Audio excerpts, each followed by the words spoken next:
He was living a life of pure luxury, completely unaware of his new reality. Until a single word from a maid shattered his bliss. Palesio. The truth crashed down. He was trapped in the world of a game psychedelia. A beautiful world, destined for absolute ruin by the 5 great sins. And he was reborn into the family fated to fall first. His new, older brothers were legendary scoundrels, and his family was on a fast track to destruction. Lying in his lavish bed, he despaired. What good was 10 years of comfort before a guaranteed downfall? This was a nightmare far worse than any of his old life's troubles. Just as he hit rock bottom, a brilliant idea sparked to life. He possessed the ultimate cheat sheet.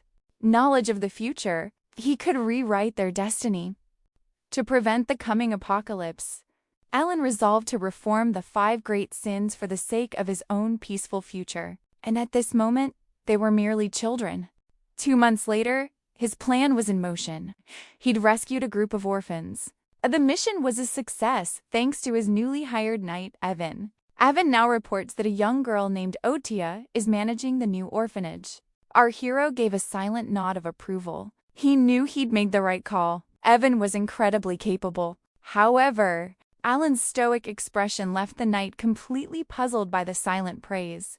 A strange side effect of this body, he couldn't seem to control his facial muscles. He recalled that Evan was a rare beacon of loyalty in this treacherous world. That's precisely why our protagonist had to recruit him immediately. Getting back to the mission report, Evan mentioned that the entire rescue seemed orchestrated solely to save Otia. As Alan confirmed this, the knight admitted the girl felt different. His mercenary instinct screamed that Otia was no ordinary child. She possessed immense strength. Why would she allow herself to be captured? He wondered why Alan didn't bring her directly to the estate. Alan understood his confusion, but to an outsider, his actions might seem like neglect, not strategy. In truth, keeping her at the orphanage was a critical part of his grand design. Otia is the heir to a line that draws power from an otherworldly pact. She is the one destined to become the sin of wrath, a future catastrophe that would bring ruin to countless souls. However, Alan firmly believed a peaceful upbringing could change that terrible fate. He offered a vague excuse, stating that the time just wasn't right. His cryptic answer left Evan baffled. Our hero then handed him a personal letter, a mission just for Otia. He knew a few kind words were needed to soothe a soul that had endured so much. With his new orders in hand, Evan departed from the grand estate. Our hero stared at the letter. It wasn't for comfort but a secret chant from his past life. A spell said to create a bond with the legendary blood clan. In the game, he'd used this chant to soothe the beast of wrath. But it failed, leading to his tragic end. This time, he hopes, might be different. With one destruction flag cleared, he felt a wave of relief. How strange that a single phrase could tame a monster. He mused that the minds of fanatics are truly a mystery. Just then, Altia read the letter and her magical power exploded. She knew it was from Alon, and his silence infuriated her. A fierce aura surrounded her as she unleashed visualization magic, a skill for masters. Suddenly, she remembered his words. It wasn't time to meet, and somehow that simple excuse calmed the storm inside her. She saw it as a secret promise known only to her and her master. For she is Atia, the sin of wrath, the fearsome blood-red queen. Back with Alon, he felt he'd just extended his precious new life. Even the bright moon seemed to be congratulating him. Fired up, our hero was ready to tackle his next objective. While searching for clues on the third boss, an avalanche of books buried him. At that moment, Evan appeared, reporting he had sent away the second child as ordered. All our protagonist cared about was if the knight had been gentle. Evan confirmed, but before he could finish, the study door shattered.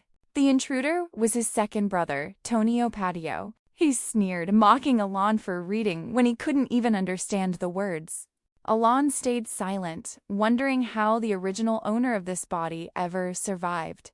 Though he longed to react, he simply knelt and asked to be excused.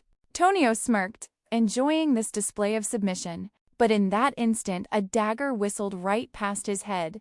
The attacker was Alan's first brother, the imposing Leo Patio.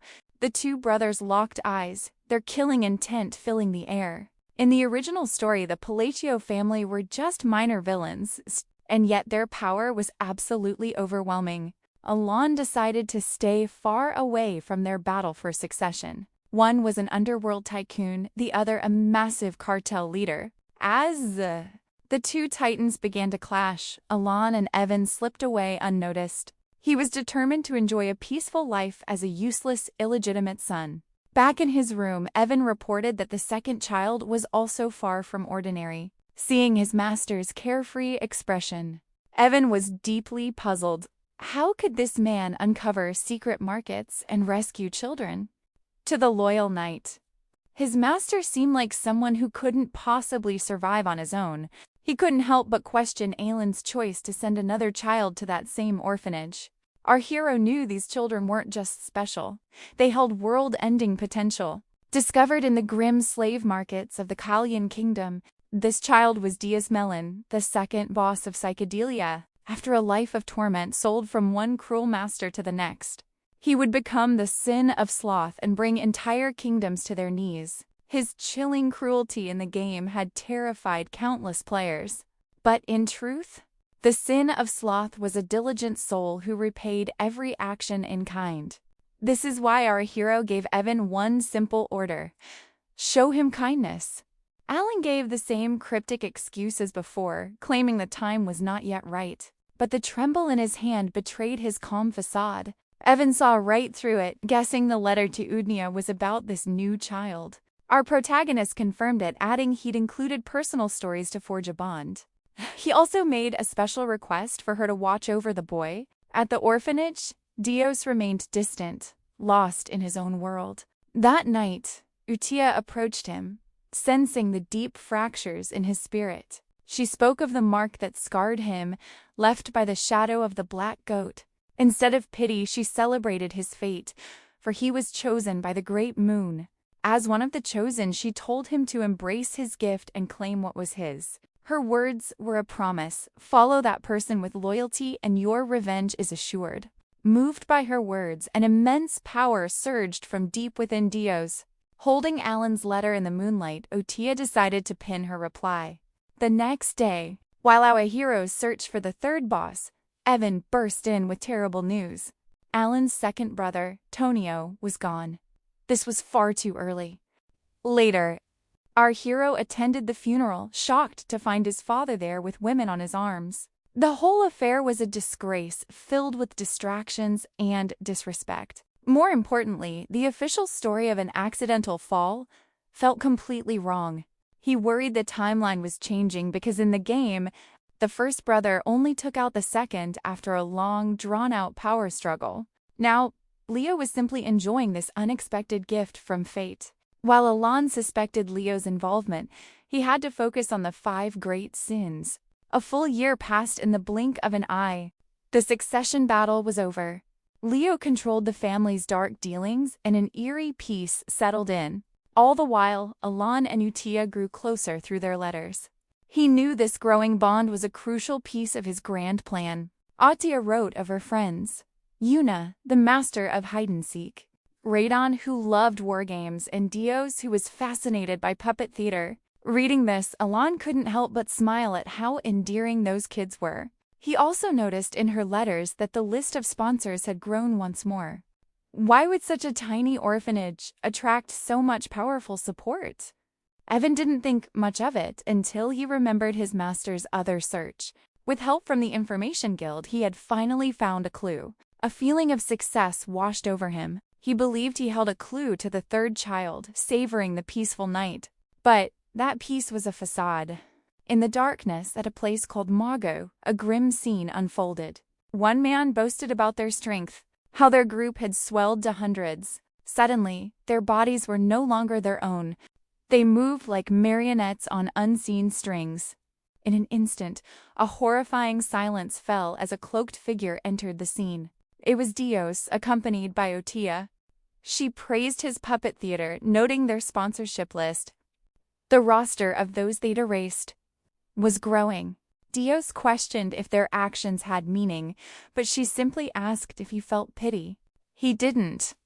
These people had committed terrible acts. Still, he couldn't see how this furthered his revenge. Otia explained they were building a foundation, a grand stage for that person's return. She declared it was all for their master's will. They vanished, leaving only the emblem of a blue moon burned into the ground. The symbol of their hero's blade. 2 years passed. Elsewhere, Evan searched frantically for the young master. He finally found Alan in the quiet solitude of the back garden, lost in practice. Evan's report was a success. The 5th child was now safe at the orphanage. The news brought our hero a moment of pure bliss. Within the last year, all 3 remaining scenes had been found. To celebrate, Alan treated his loyal knight to some snacks. He remembered the struggle to locate the 3rd child, the one fated to be Greed. Since Evan had worked tirelessly, he was treated to macaroons and told to rest. Alan acknowledged how far his knight had traveled for him. With their great mission finally over, Evan felt a profound sense of relief, wondering if his master was finally happy. Alan nodded yes, but Evan pointed out his master's expression was completely blank. Our hero insisted he was smiling on the inside. His knight could only sigh and give up the argument. Relaxing, our protagonist reflected that his plan was unfolding better than expected. The 5 great sins were born from tragic pasts. By rescuing them now, Aling was certain he had changed their dark destinies. A new letter from the orphanage seemed to prove him right. Evan delivered the good news. The children were becoming brighter and more cheerful. Because of this positive report, our hero decided against hiring a professional caregiver. He never imagined Otia would manage the orphanage so skillfully. He smiled to himself, thinking she was a good kid after all. Her letter brings good news. The children are fine. He shouldn't worry about Dios. Their stable growth is key to suppressing their inner darkness. However, Evan is concerned Aling hasn't met them. Aling deflects, having no wish to see them, even if it could help. The horrifying memories of their fates in the game are too much. Though he saved them, he's still terrified of what they could become. Maybe in 5 years, he mutters, turning away. With the 5 scenes contained, he must focus on his own survival. And in this world, survival means magic. Suddenly, Evan mentions a group called Blue Moon. Aling has never heard of them, but Evan says they hunt criminals. The young master pays it no mind. If they weren't in the game, they're unimportant. They also take down corrupt nobles, Evan adds. Aling just dismisses him for the night. But that very night, at the orphanage Utia gets a mission update on Blue Moon. A young girl, Xiaolong, reports her target is erased. She, the sin of pride, left no trace behind. Xiaolong smugly recalls her little game. Guess her eye color and live. No one ever did. Rin, the sin of greed, speaks next. She confirms all evidence was turned to ash. The South is secure. Another child, Rodin, reports his success. The organization was left ... unrecognizable. Atia nods, satisfied. We exist for the Great Moon. But Deus reveals a new complication. Yusha's calm shatters. How could there be a flaw in his plan? The target is the son of the Count Aling serves. Worse, the family's eldest son is targeting Aling himself. A terrifying aura explodes from Otia. Her written orders are simple. Eliminate the threat. 2 years later, Elaine's father passes away. The official report is a heart attack. But Aling knows the man was a mess until the end. At the funeral, whispers of Blue Moon fill the air. The organization is now a name everyone fears. With the Count gone, the eldest son, Leo, is next in line. What now? Evan asks, finding his master packing. The knight is confused. We're leaving, Elan declares. Right now. Aling explains their destination, the quiet village of Roadmill. From the estate, Leo watches them depart. After 3 blissful days in the village, a summons brings them back. Our hero has returned for the final rites of his older brother. He never planned to come back and is shaken by Leo's sudden end. The cause was a blade straight to the heart. There's no clue who the culprit could be. When Aling asks a servant for details, the man flinches with raw fear, apologizing just for making eye contact. This bizarre reaction leaves the young master deeply puzzled. Just then, Evan whispers a shocking question. Was it you? Who took down the Avalon organization overnight? Our hero is left completely speechless. On the day Aline's carriage left for Roadmill, Evan had wondered why he chose a simple village over a city. Aling knew this place was the final piece of his master plan. He'd already rescued the 5 great sins, preventing a future where the world was destroyed. Roadmill, however, had no part in the original story. And, more importantly, it had a patio villa. Our protagonist's real goal was to live a life of pure luxury. But to Evan, he simply says, "There's a reason for everything." Evan isn't satisfied. He knows Ailing avoids things that bother him. Yet our hero insists on leaving it at that. Elsewhere, Leo had been weighing a dark decision. Though he found Aling useless, he once considered using poison on him, but now that he'd left, Leo felt there was no reason to go that far. Still, their departure was incredibly annoying. Perhaps because Avalon itself was facing recent troubles. He orders his men to follow their carriage, but his subordinate, Alman, asks, "Do you want me to eliminate him?" Leo is stunned. He never expected his own right hand to question him. As he reminds the man to do as he's told, a blade pierces his chest. The shock is immense, betrayed by his most loyal man. But Alman had simply grown tired of playing along. His true identity is Radon, a member of the Blue Moon organization. Oddly, he reveals they only believe in the Red Moon. "The Blue Moon is my sword," he says, "and we won't let anyone harm the Great Moon." With that, he lands a final, decisive blow. Radon adds that they can move freely. He was simply waiting for Leo to give that exact order, a command that took Leo 2 years to finally say. When Leo threatens him, Radon reveals their true plan: to wipe out Avalon completely. He leaves the estate, thinking how Leo wasted the chance the Great Moon had given him. Meanwhile, Aling is enjoying his peaceful days in Roadmill. Waking up, eating whenever he wants. He is finally living the life of a true noble.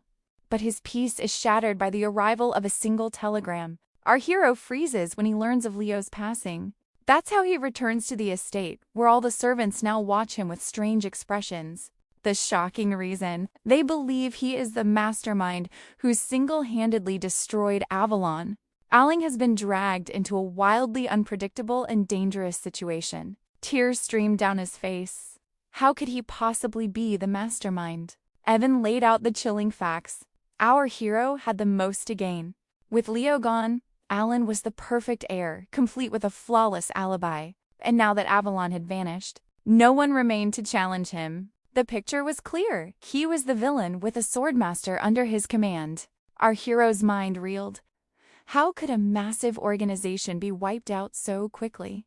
It made no sense. Then he remembered the legends of a group that hunts other organizations, the Blue Moon. However, Evan revealed the Information Guild disagreed. The Blue Moon leaves no bodies, only their mark. But this was different. Avalon's members were all taken down by the sword.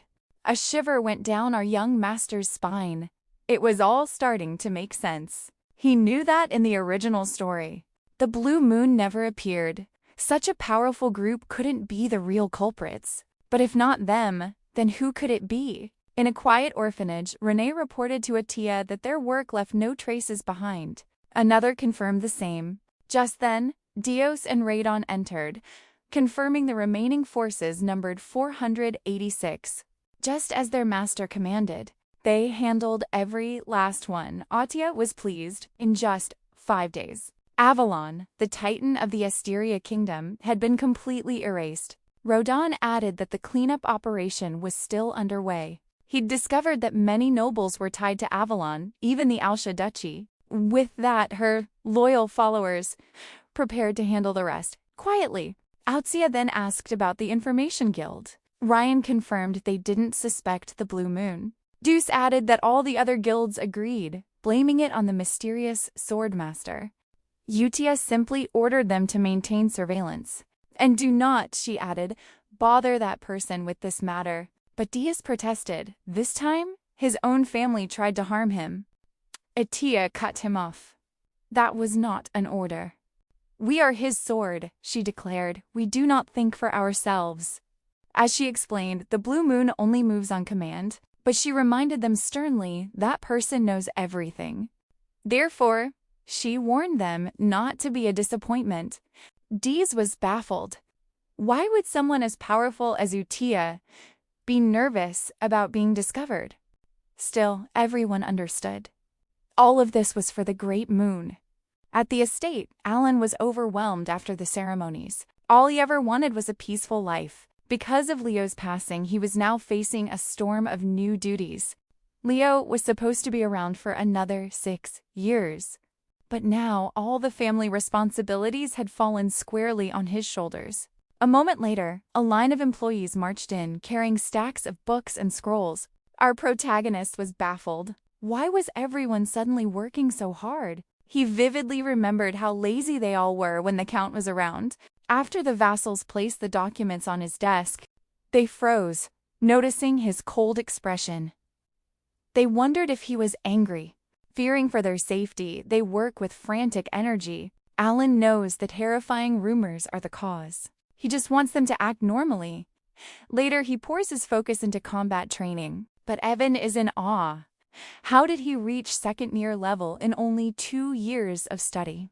That journey should have taken 4 grueling years. After all, magic is an innate gift you are born with. Our hero just brushes it off, saying he's a little talented, but deep down, he knows the truth. This desperate training was born from pure anxiety, a need to defend himself. The technique he's learning demands absolute precision. He can't afford any mistakes. He never dreamed he'd use magic in a real fantasy world. At first, the thought was thrilling. He thought his plans would guarantee his safety. But with survival on the line, he discovered a critical weakness. His mana capacity is tiny. It's a natural limit, like an athlete's build, fixed from the very start, and our young master's capacity is exceptionally small. Sitting beside his personal knight, he searches for another way. Just then, Evan arrives with an invitation.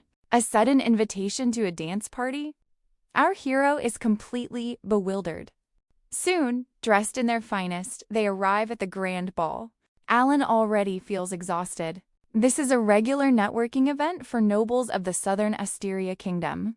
As a future count, making connections is his top priority. He knows a peaceful life depends on it. But to his dismay, the moment he approaches anyone, they flee in terror.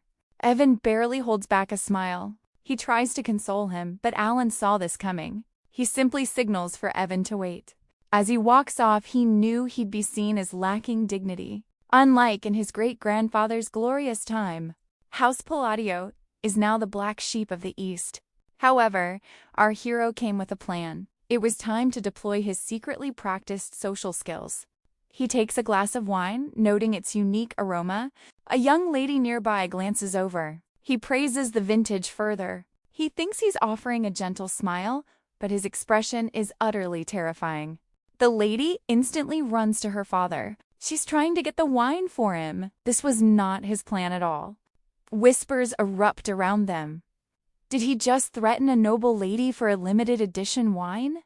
Evan is now struggling not to laugh out loud. Later, Evan counts the pile of gifts they received. A fine horse, citrus teas, crafted metal, and even the Malentino's specialty wine. But Ailing only feels the crushing weight of defeat. He's learned the family name is more infamous than he ever thought, and since everyone believes the rumors about his brothers, they avoid him at all costs.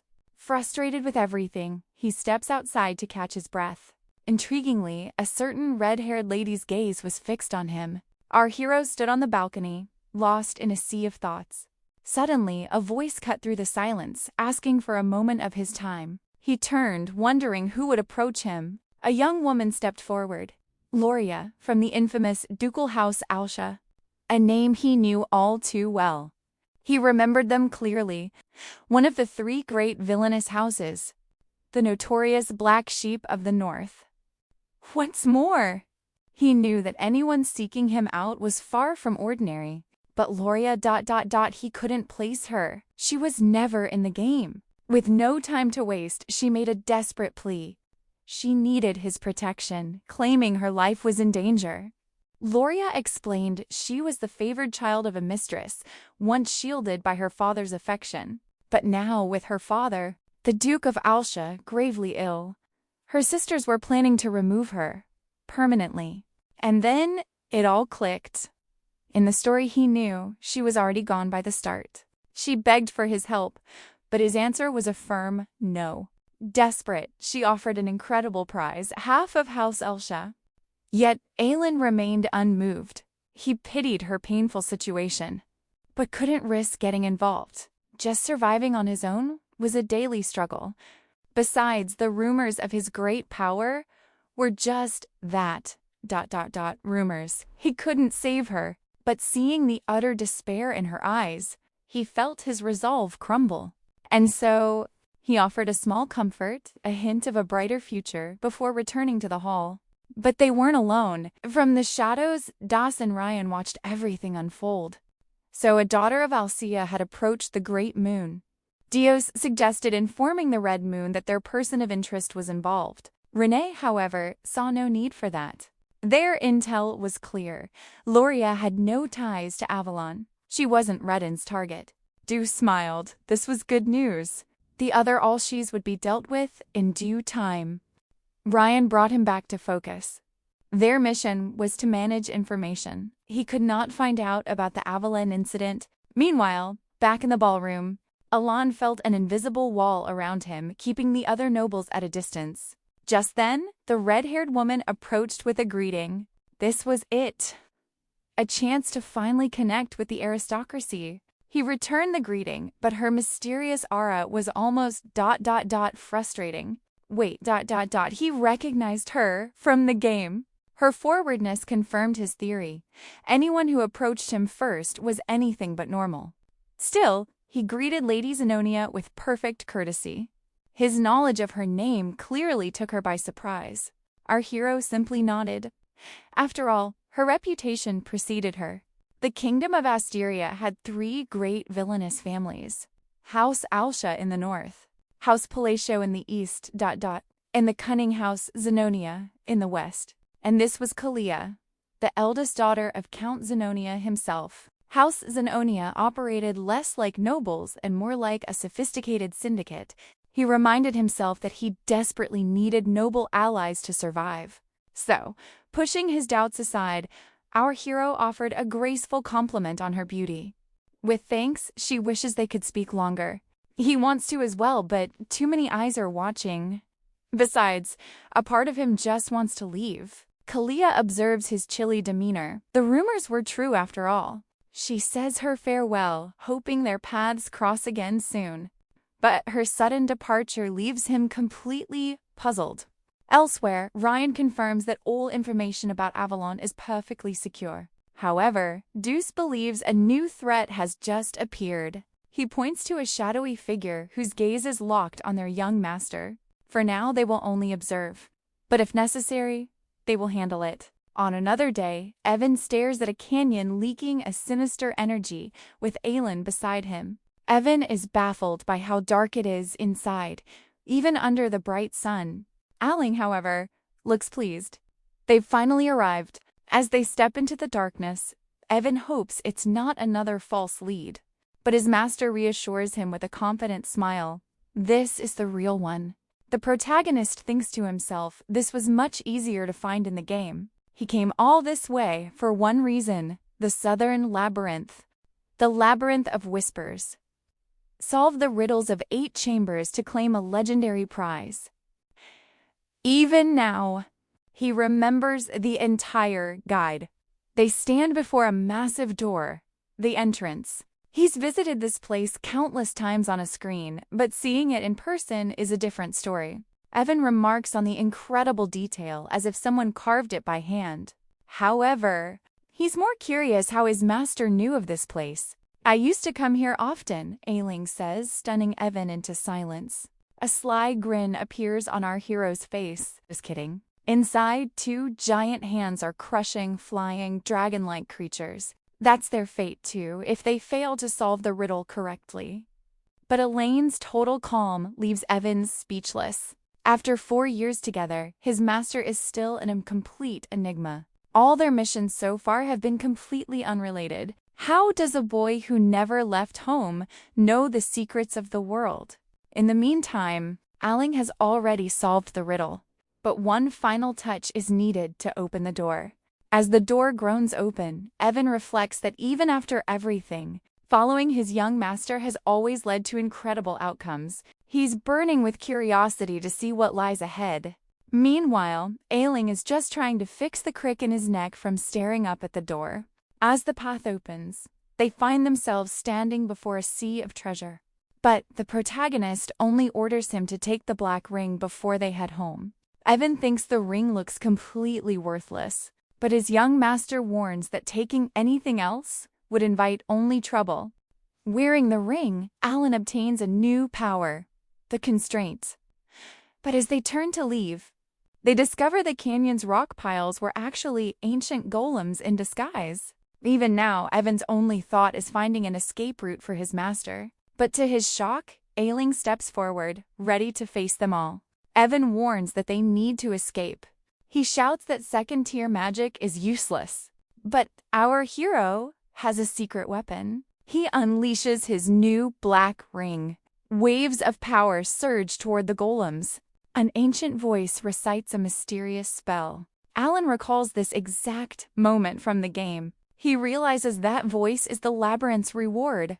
It's an artifact that grants power for a price. A shiver runs down his spine as he listens. The first condition: all spells need Babyloia's hand seals. The labyrinth asks what he desires. Alan wants the power to bend the world's laws. The labyrinth grants his wish. Then, it presents a second condition. All spells must use the sacred words of Babyloia. The labyrinth asks his desire again, and he wishes for the same power. But this time, there is only silence. He wonders if he made a mistake, even with the skill icon ready. He knows combining both seals and words grants ultimate power. Having mastered every sign and phrase, he's certain this combination should work. Suddenly, the labyrinth accepts his pact. It announces that the will of a forgotten god has been inherited. But Alan has no idea what that means. As the dark power flows into him, the pact is sealed. The labyrinth will now watch over its chosen heir. Just then, Evan's warning echoes again. It turns out that time itself had stopped. Our hero is pulled back to the moment the battle began. He's ready to test this new power and its cost. Alan awakens his new lightning ability. Weaving intricate signs and bending the laws of light, he unleashes a devastating blast at the golems. Evan watches in absolute awe as the constructs are vaporized. In a flash, the golems are completely gone. With the path cleared, Alan and Evan move forward. Evan wonders if he was hiding his true strength, but Alan's quiet demeanor only deepens the mystery. In 15 years, Evan had never seen anything like it. Was that really second-tier magic? Alan nods, but inside, he's just as shocked. He knows the spell was never this strong in the game. In the game's turn-based system, you could only enhance a spell once per turn, but he just used a chain lightning spell boosted over 5 times. Multiple spells stacked together to create a massive storm. And the price for this incredible power? Beyond the need for sigils and chants for every spell, our hero gains something profound. He recalled inheriting a will that bestowed upon him a legendary power. It was a gift that amplified his magic tenfold. Yet Alon never imagined results this spectacular. As the boat finally clears the canyon, an exhausted Evan wonders what kind of being could craft such a shadowed place.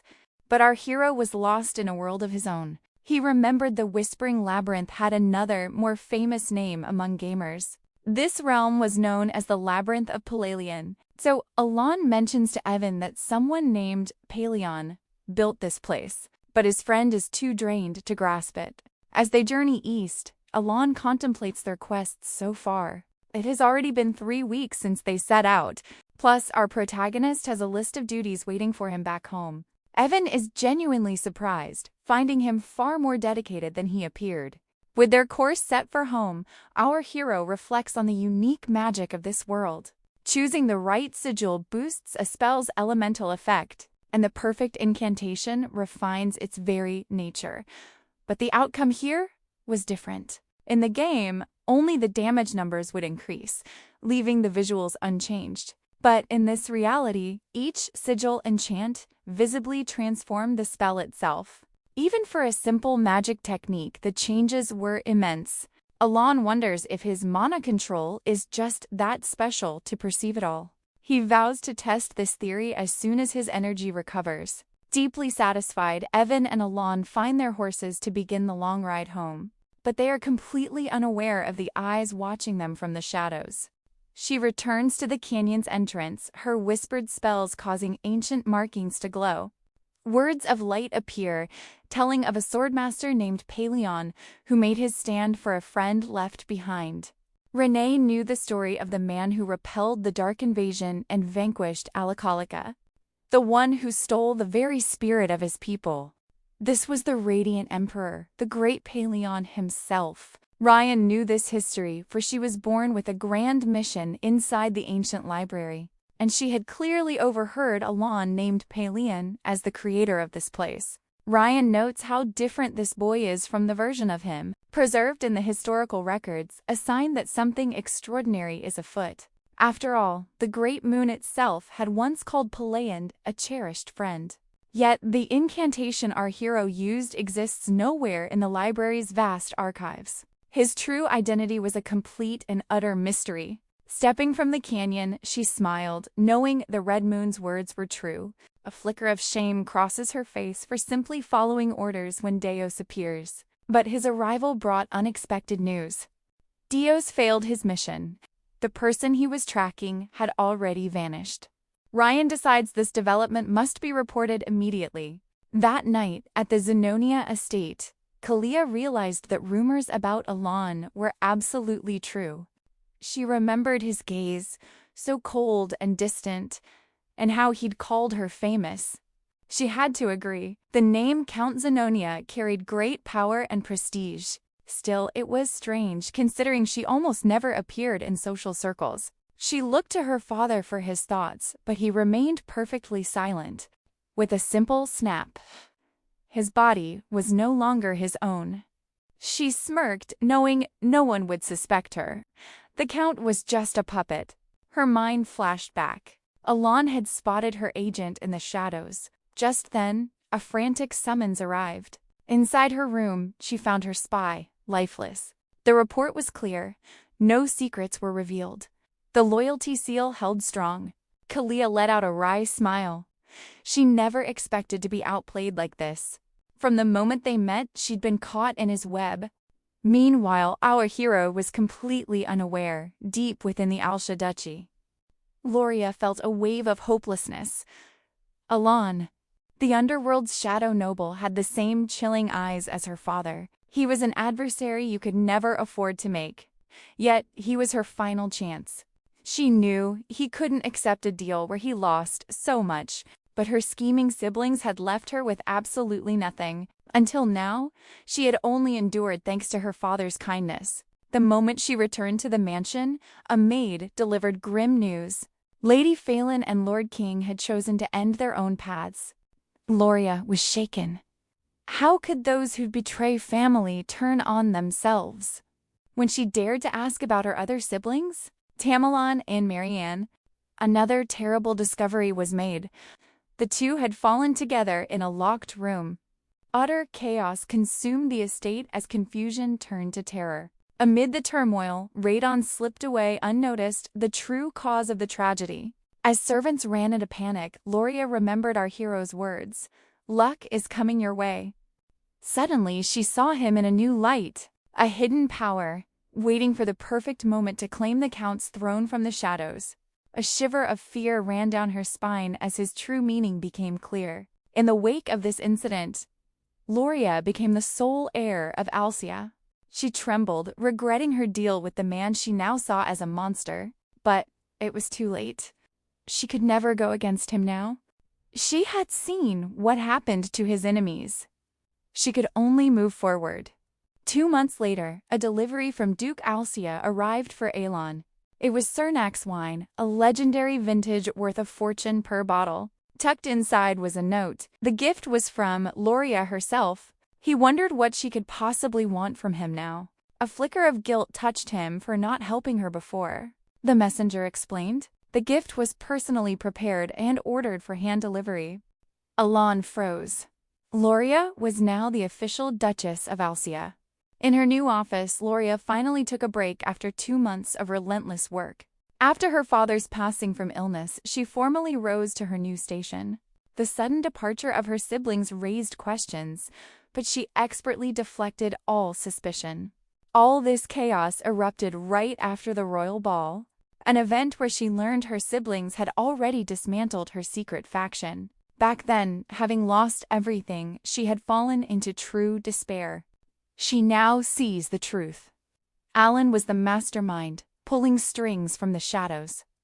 She shivers, wondering just how grand his design truly is. To avoid being a burden, she even concealed the sorrow of her father's passing. His help wasn't charity. He needs Alcia's strength for his own goals. After becoming the Duchess, she united every faction under her banner. Yet, she knows her power is nothing compared to what our protagonist conceals.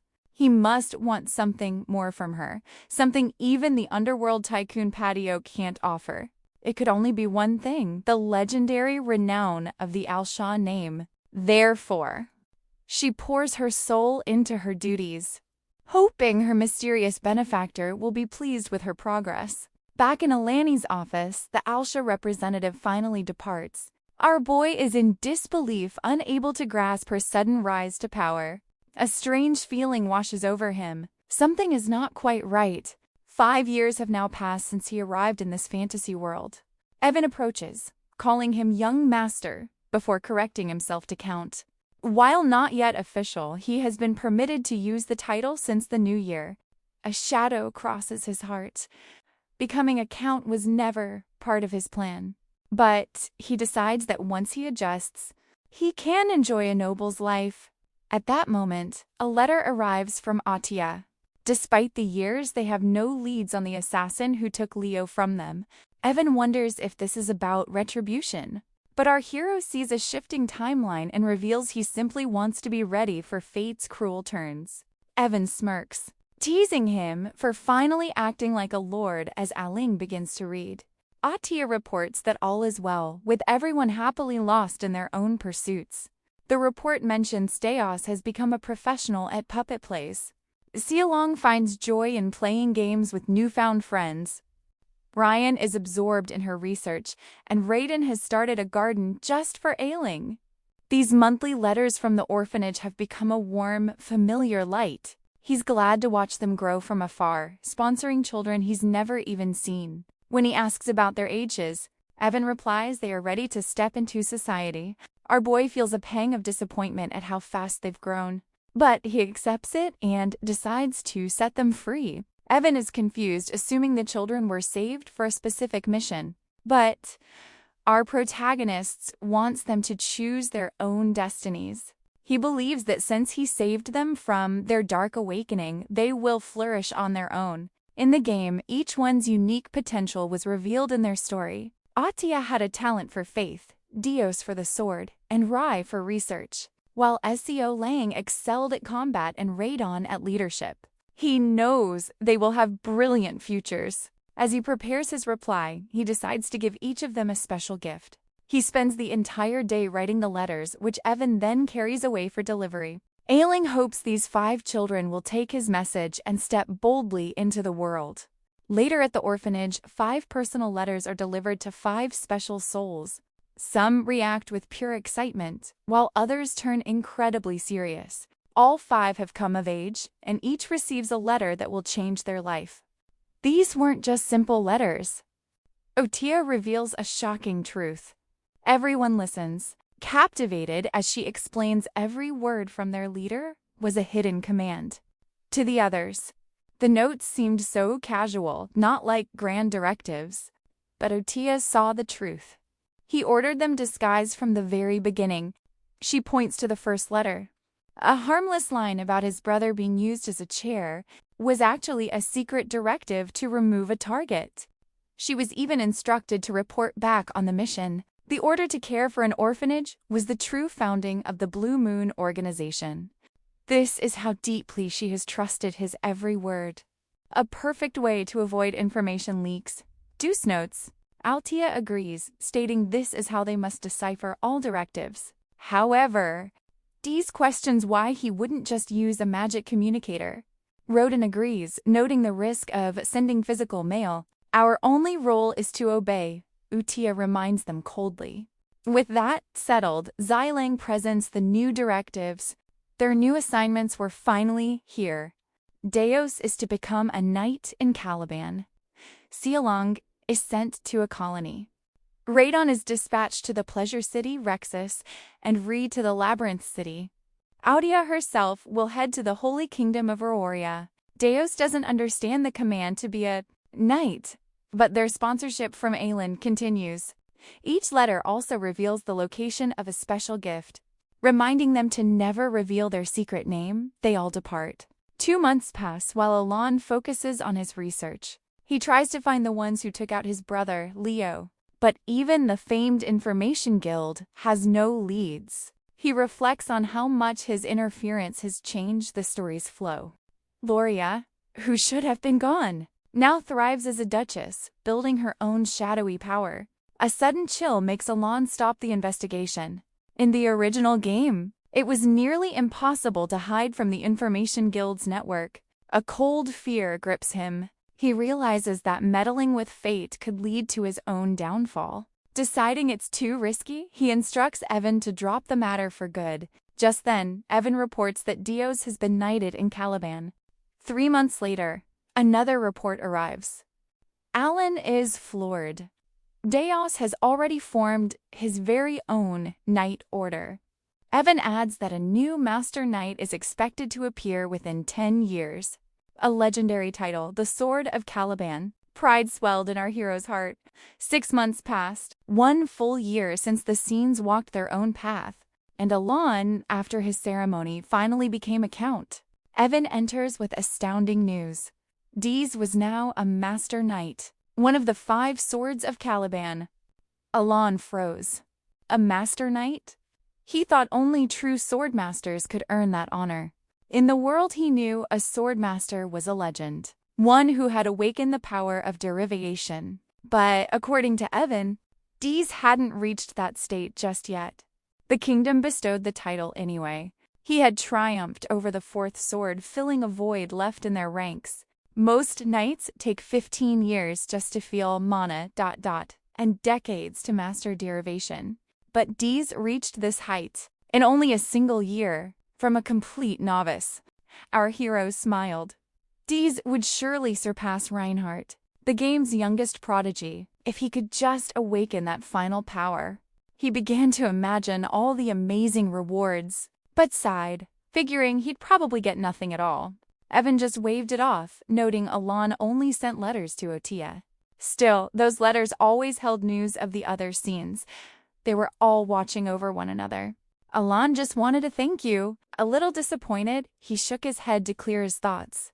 He reminded himself, they may be the 5 great sins, but they hadn't brought ruin to the kingdom. All that mattered was that the children were safe and sound. The scene changes to Kurdum, the capital of Caliban, in the district of High Nobles, home of the Lunar Eclipse Knight Order. Inside a grand mansion, Diaz Malin stood. Now a captain and the youngest Master Knight, he watched his sister from a window. They shared a wave. Even now, he cringed at the memory of how he'd changed. The Black Ones had taken everything, leaving only a burning rage in his heart. Being saved by the Great Moon, Alan wasn't enough to win his trust at first. However, a promise that he could one day have his revenge kept him bound to the Blue Moon. The work was perilous, but he didn't care for his own well-being, carving a path toward his enemies for years. Then, a personal message arrived. Our hero told him of a gift waiting at a small inn in Riot 10. Dees didn't care for presents, but he went regardless. There, to his disbelief, he found his younger sister, long since gone.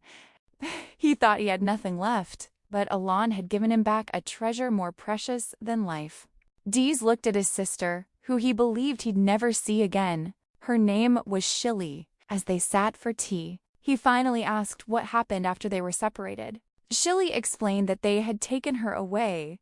She waited in darkness for so long. Just as her turn came, a miracle happened. She was rescued. Years later, facing a terrible fate at a market, someone once again appeared to save her. Her savior was Evan. With ongoing care, Shilly's recovery was assured. A letter from our hero even arrived, confirming her brother and she were safe under the Palacio name. Dios froze, staring at the name, Alan. He had revealed himself. How could his sister know of the Great Moon? He had never spoken of his family. Ivan Otia knew only of the attack. Then, a memory sparked. Isha's voice, insisting the Great Moon sees all. The scattered puzzle pieces of his life snapped into place. He finally understood her unwavering faith. He had been the fool. Our hero had known their fate all along, subtly guiding the lost child. Seeing his dazed expression, Shilly called out. He gently patted her head, his heart changing. The Great Moon had seen his vengeful soul and offered grace instead. For someone who lived only for revenge, his family's safety was a gift beyond measure. He now understood Yoesia's devotion to Ailing. It was not the faith of a follower, but the loyalty of a knight to a master of destiny. To repay this kindness, Dios vowed to become a master knight and build an unmatched royal guard. And now that time had come. Dios stood before his own unit preparing for a mission. Facing his hand-picked knights, he announced their expedition would lay the foundation for the eclipse. He eagerly awaited the day his repayment would satisfy the Great Moon. His orders were absolute. Prove your strength under the moon's gaze. Back at the sprawling Palacio estate, Aling was enjoying a rare moment of peace, proud of the children's growth. But a sudden breeze sent his research notes flying across the chamber. Since escaping the labyrinth, our hero had been deciphering the secrets of phrases. His findings were groundbreaking. Refraction expands a spell's reach. Repulsion changes a projectile's very nature. Blue light amplifies parallel magic like fierce lightning. And linear diffraction grants a strike unstoppable piercing power. Yet, this incredible power came with strict laws. The terms must fit. Phrases cannot be repeated. He could only use 4 arcs, and his mana allowed for only 1 cast per day. Since this magic was a forgotten art, he had to rediscover its mechanics alone. After 2 months of tireless work, it was time for a test. Aling gathered a sphere of thunder light, then removed its core, an imbalance that would create a devastating shockwave. He began the chant, each word building upon the last. Fixation, compression, collapse. Fleeting full bloom, an overwhelming torrent of magical energy was unleashed. Surveying the raw destruction, he confirmed his theory. The order of the chant was the absolute key to its power. Suddenly, a disbelieving gasp echoed from behind him. It was Kalia standing beside her butler, her eyes wide with utter shock. They call his power Origin, a unique magic meant only for the legendary 7th Circle mages. Aling was stunned. 7th Circle mages are the pinnacle of the magical world. Meanwhile, Kalia and her butler await their host in the Poltio estate, having arrived for 2 very specific reasons. First, her butler held a card, a powerful tool designed to cripple Zenonia. And second, Kalia needed to understand Eleni's true nature, to feel the power that engulfed Patio, and to gauge the strength of those who protect him. But to her shock, she found her butler gripped by an unfamiliar terror. This was a man beyond shell, a powerful 5th-rank mage cast out for forbidden experiments, who could wipe out battalions alone. Yet, he was trembling. For years he had treated even Kalia with arrogance, but now his composure was completely shattered. Just then, our protagonist entered, his voice chillingly calm as he asked their purpose. Kalia apologized for the intrusion, offering a simple excuse that she got lost trying to find him. Aling calmly stated that he did not use an origin. By his own measure, he was merely at the 2nd rank. He explained his magic has no real function, thinking to himself that it was useless for both offense and defense. But Kalia and her butler heard a different meaning, a warning to not reveal his true strength. Stammering in fear, the butler quickly agreed he must have been mistaken. Aling felt a wave of relief, asking once more why they had come. Kalia gracefully replied they were on a business trip and happened to be in the area, deciding to pay their respects with no other motive. Our hero then explained that his duties called and he couldn't spare any more of his time. Kalia stood, thanking him for the brief audience he granted, but before they left, he suggested she visit Duke Alsha, believing their personalities would mesh perfectly. Taking his advice to heart, she planned her next move. As our heroes saw them off, Evan remarked how odd it was for the ruined Zenonia family to visit them. Aling had no clue why, but a strange unease washed over him. He worried that if whispers of him possessing an origin got out, a storm of power-hungry individuals would surely descend upon him. As he turned back, he reasoned that Zenonia and Aliyah were underworld rivals and would never join forces. All Aling truly wanted was for them to disappear from his life forever. Safely in their carriage, Kalia asked her butler if that power was an origin. The man shook his head, his voice still trembling as he described an origin as a magic that paints its own laws onto the universe. However, through his mystical eye, he saw something far more terrifying. The Count's magic was shredding the canvas of reality itself. This meant Aling was rewriting the absolute principles of existence. The butler saw him freeze lightning in place, twisting and collapsing the very laws of nature. And yet, the spell was perfectly cast. It was a miracle that defied all logic, perhaps the power of a long-forgotten god. A sharp pain pierced his skull, a warning to stop his thoughts. For such ideas were incredibly dangerous. He had been praised his whole life for uncovering ancient knowledge and the magic of forgotten eras, but this was something else entirely. He made a vow, never make an enemy of Council. Kalia let out a sigh. Trying to read his mind was a pointless game. Remembering his words, she felt like a pawn in his grand design. 2 years passed. Our hero was desperate for any news about the children, but he heard nothing about them. Instead, a shocking report arrived. Zenonia and Alsha had formed an alliance.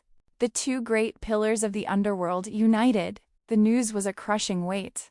On the surface, their pact seemed legitimate, but Alan felt a cold dread. Even with his protégés in play, he feared this shadow alliance could bring the kingdom to ruin. He couldn't believe Kalia took him so seriously, hoping their alliance was temporary. Still, he had to prepare. He immediately began to write her a letter. He needed to apologize.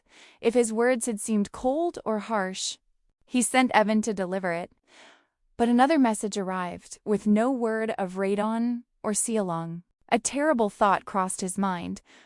What if she was gone? If only she'd found the gift, she could have become a true legend. He recalled a legendary item, the sacred beast of the Golden Mane tribes. According to the old stories, she was destined to be a peerless warrior. He'd even pointed her toward a hidden treasure for funds, but her homeland was a place where only the strong could survive. The scene shifts to a vast desert nation. A figure emerged, radiant. It was Sealong, adorned with Alan's gift, her long trial finally complete. She once thought it was a simple charm. Now she understood. The childhood legends were real. She was a descendant of the Golden Mane, the kings of all beastkin. This was their sacred heirloom, a vessel of power and authority. With it, she overcame every trial that tested her spirit.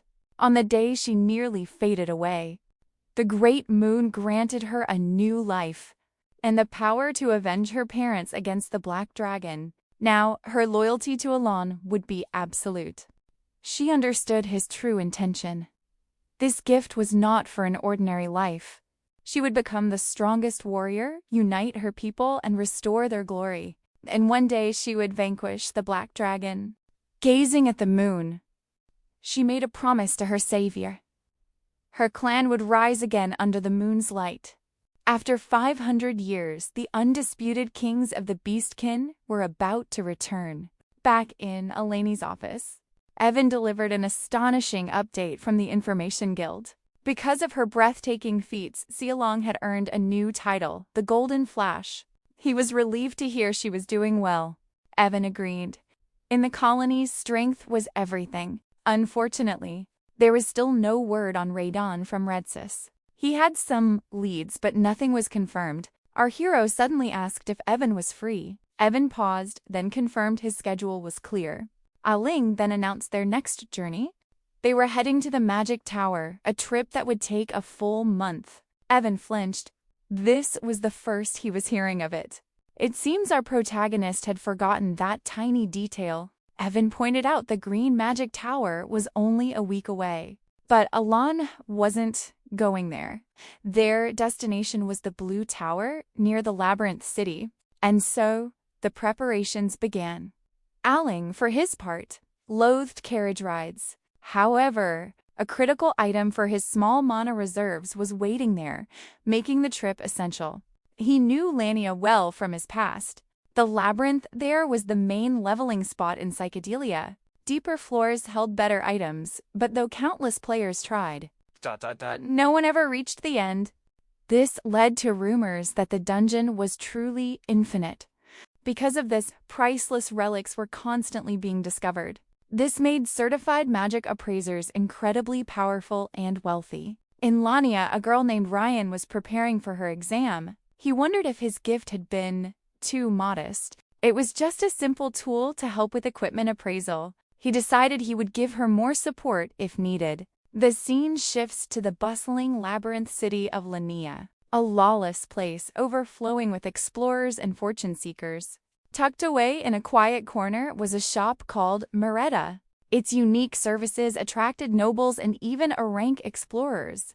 Among its clients was the Lord of Lania himself. He was visiting Ryan, who had just appraised a mana-fueled flame device. The Lord was thoroughly impressed. It was a relic capable of holding an imprint. Ryan explained a mere speck of mana could keep it lit for an hour. Completely satisfied, the Lord left. Ryan then focused on another imprintable item. The secret to this small shop's fame was an imprint named Screech, a gift from our hero. Ryan smiled, recalling the words from his letter, the very words that pushed her to become an appraiser. At first, she hadn't understood his reasoning. She knew her master was a legendary being from a forgotten time. She thought their goal was to handle the mysterious Black Ones. So why become an appraiser? The path seemed disconnected. But upon receiving his gift, she understood. It was unlike any power she knew. The Eye of the Tail, an artifact that could instantly identify items. A power so legendary it wasn't even recorded in the Great Library. The seals shattered, and the imprint awakened. From now on, she would master the power of darkness, an ability fueled by sacrifice. Only 252 offerings left until it blooms. In return for growing the relic's power, its eye transforms, craving only the most powerful artifacts. But a single mistake and all that power will vanish. Completely. Born in the Library of Eternity, only she can identify offerings worthy of sacrifice. With a sinister smile, she vows to do whatever it takes to handle the Black Wolf, believing it all serves the will of the Great Moon. 3 weeks later, Alan and Evan arrive at the Blue Magic Tower. Unfortunately, the Tower Master is not present. In his place is the Vice Master, Pedia Clint, a six-circle mage who tells them to get to the point. Shockingly, our hero recognizes her face from the original story. Since this is before the main plot begins, Pedia is still just the Vice Master. In the game, she's a prodigy who reaches the 8th circle in her 20s. This tower commands immense military might and holds a status that rivals even the nobility. As Vice Master, Pedia has already surpassed ordinary humans. Alon reveals his identity, stating his business is about the time rift. Pedia, buried in documents, suddenly freezes when he claims he can remove it. A time rift? A doorway to an unknown dimension that spells chaos and ruin? Using her all-seeing eye. Pedia scoffs, questioning if he can truly back up his words with his current skill. She orders him to leave. But when Alhing tries to speak, Pedia cuts him off. She accuses him of boasting just to snatch the treasure inside, slamming her fist on the desk. It's clear she's tired of hearing the same empty promises. Our hero feels her judgment is deeply unfair. He calmly asks her to guide him to the rift, so he can prove his ability. Pedia remains unmoved. She believes he's just a lucky upstart trying to manipulate public opinion. In a flash, an overwhelming wave of mana erupts from her to put him in his place. Alon realizes that despite her busy appearance, she is surprisingly aware of rumors, and incredibly frightening. Though terrified, he is desperate. He proposes a deal. If he cannot remove the rift, his entire fortune will be hers. Seeing her hesitate, he offers to swear a sacred mana oath. This finally piques her interest. She agrees to show him the way. She gives him one last warning. If he fails, he loses everything. As he walks toward the rift, Pedia wonders if he's a master schemer or just a lucky fool. She smirks, convinced he's a fool who doesn't understand his own limits. After all, his mana was barely at the second circle level. She is certain he can do nothing. Meanwhile, Alon recalls that closing a rift usually isn't this much trouble. They normally eject an artifact and vanish within 3 months. For that reason, all research on them had ceased. But this particular rift had been a persistent menace for 2 long years. Standing before the swirling anomaly, Pedia warns him to stand down if he lacks the power. She notices he isn't holding a staff, but preparing to use his bare hands. Ancient texts called this a reckless, primitive method. A desperate part of her wanted to scream, to stop him from this folly. But our hero was completely focused on the task at hand. In an instant, Pedia's body froze solid. In fact, the entire world around her had ground to a halt. Through her magical eye, she saw it. A colossal crimson eye, gazing down upon Alan from another dimension. Pedia's observation eye flared to life, desperately trying to analyze the phenomenon before her. As calculations scrolled past, she saw only dark, foreboding words. A language of despair.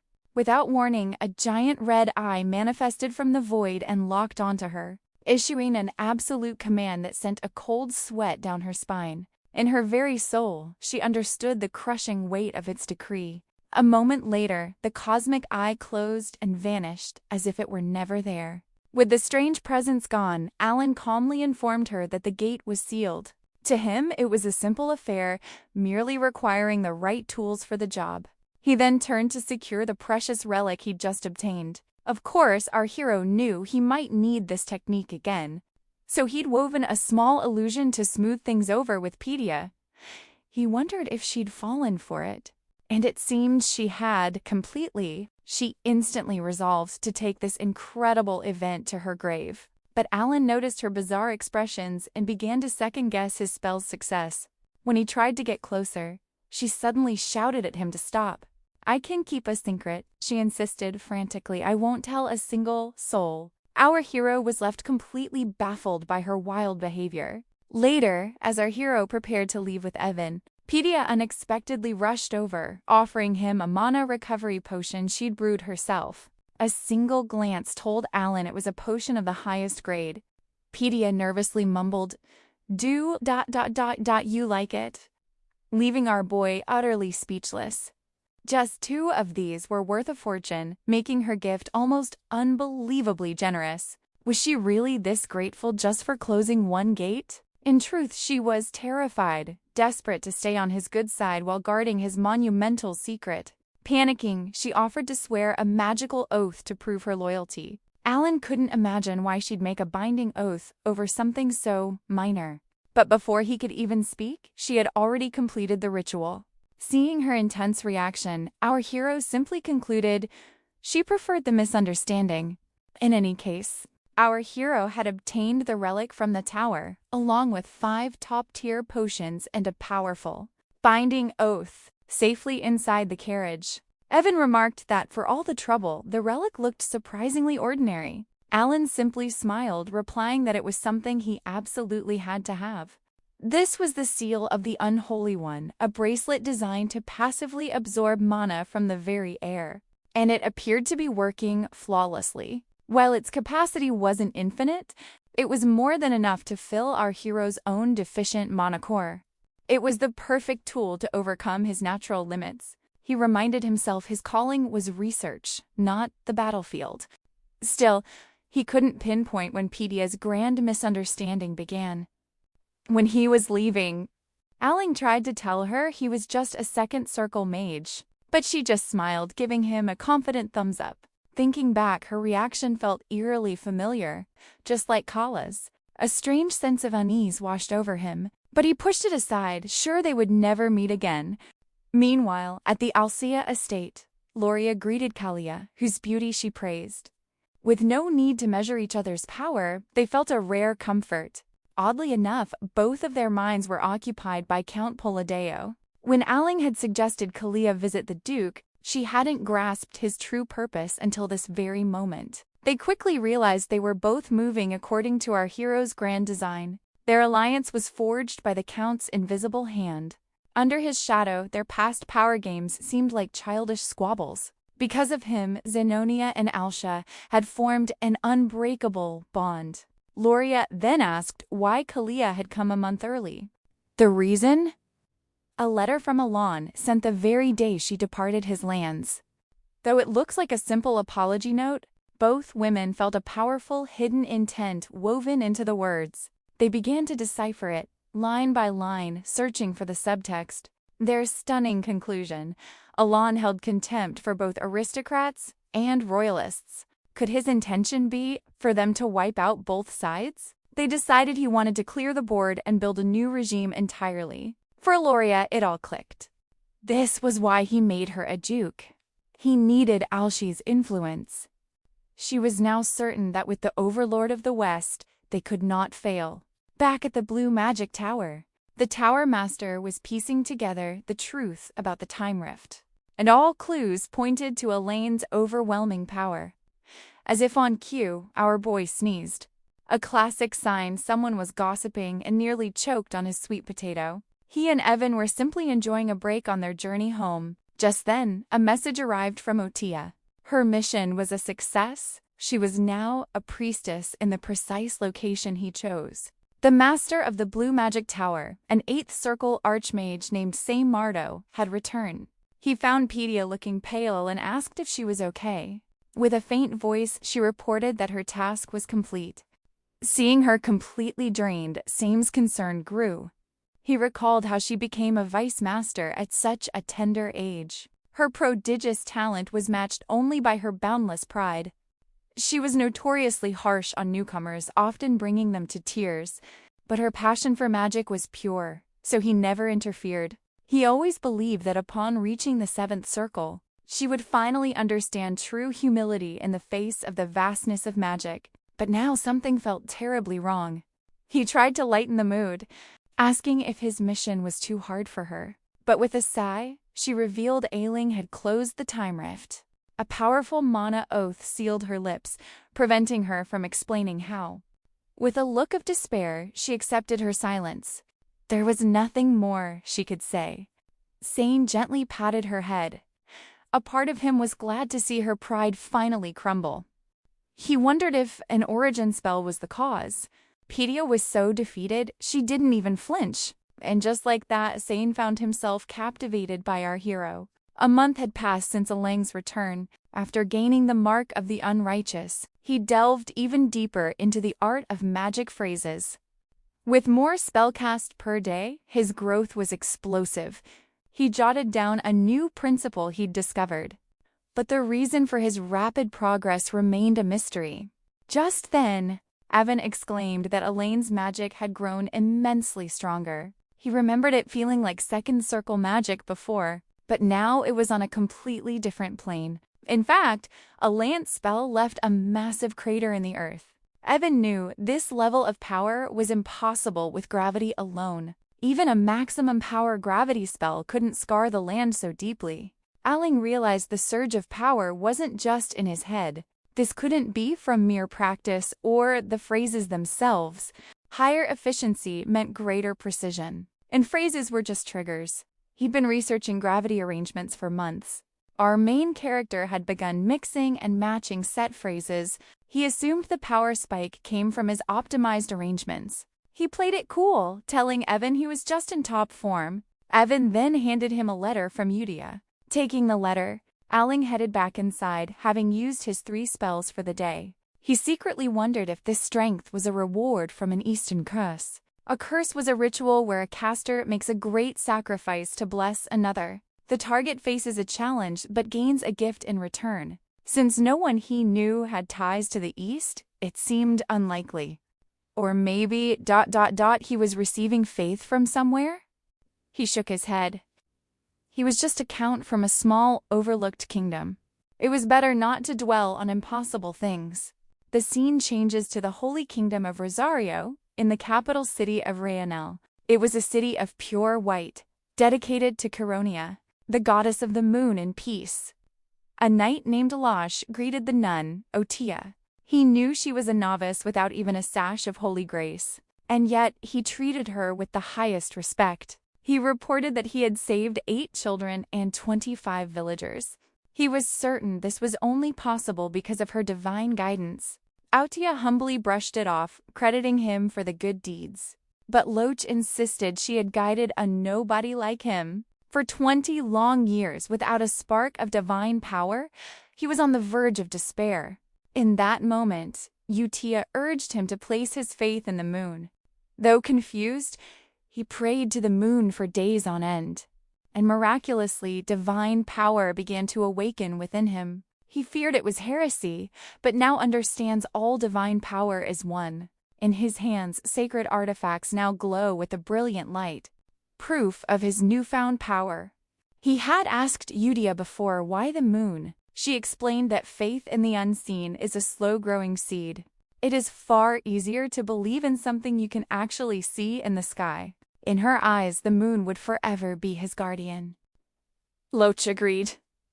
For a heart filled with doubt, it was the perfect answer. Back in the present, Udia asks him to pray with her in gratitude. The hall is already crowded with devoted followers. They enter, and Otia proceeds to the sanctuary to pray to the great moon. The child he once protected is now a celebrated nun of the Holy Kingdom. As Aling reads the letter, he feels a familiar pang of disappointment.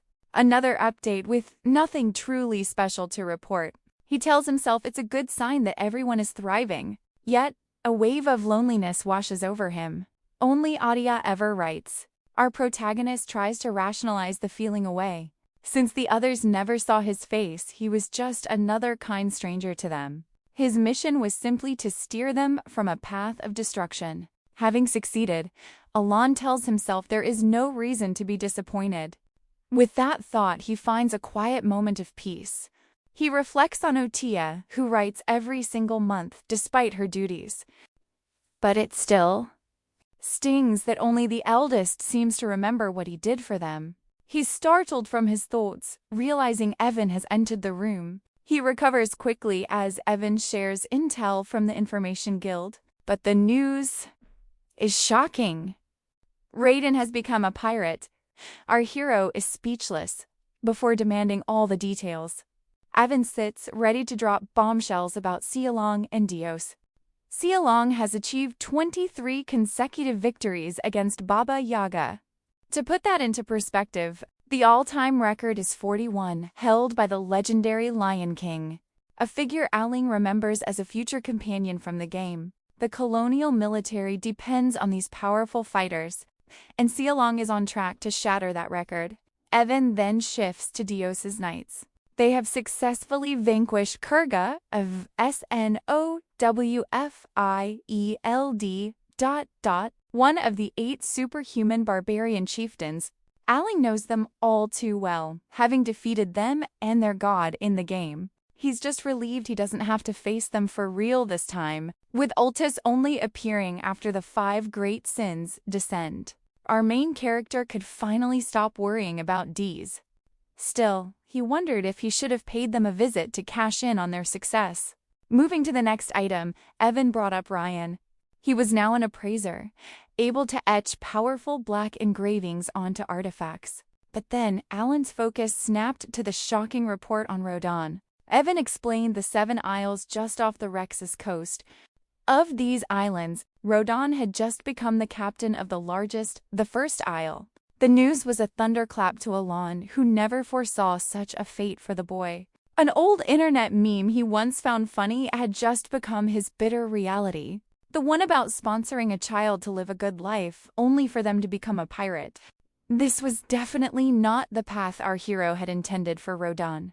According to the original story, Rodan's detection abilities were legendary. As one of the rare sea god tribe, the water was his natural home. And since the Rex's sea was teeming with ancient relics, our hero had pushed him to be a treasure hunter, even giving him a gift to help.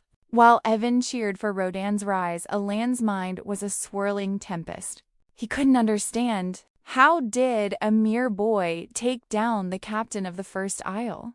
Those captains were superhuman, their pirates undefeated at sea. He theorized Rodan must have uncovered some incredible relics from a bygone era. In the game, Alan had ground the treasure hunter minigame to get the best gear. He assumed Rodan climbed the ranks using overwhelmingly superior equipment. Still, for Aling, a son becoming a pirate was a difficult pill to swallow. Meanwhile, in the city of Rexes, in the heart of the Korkia Principality... the first isle stood as the grandest of the 7 pirate havens. Its former leader was cast down by a man they called the Crimson Slayer, Rodan. But despite his new fame, Rodan was conflicted about the Great Moon. At first, he saw the man as a kind benefactor who saved him from a terrible fate. Honestly, he had only followed the Blue Moon because he wanted to be with Utia. But a direct command from the Great Moon changed his entire world.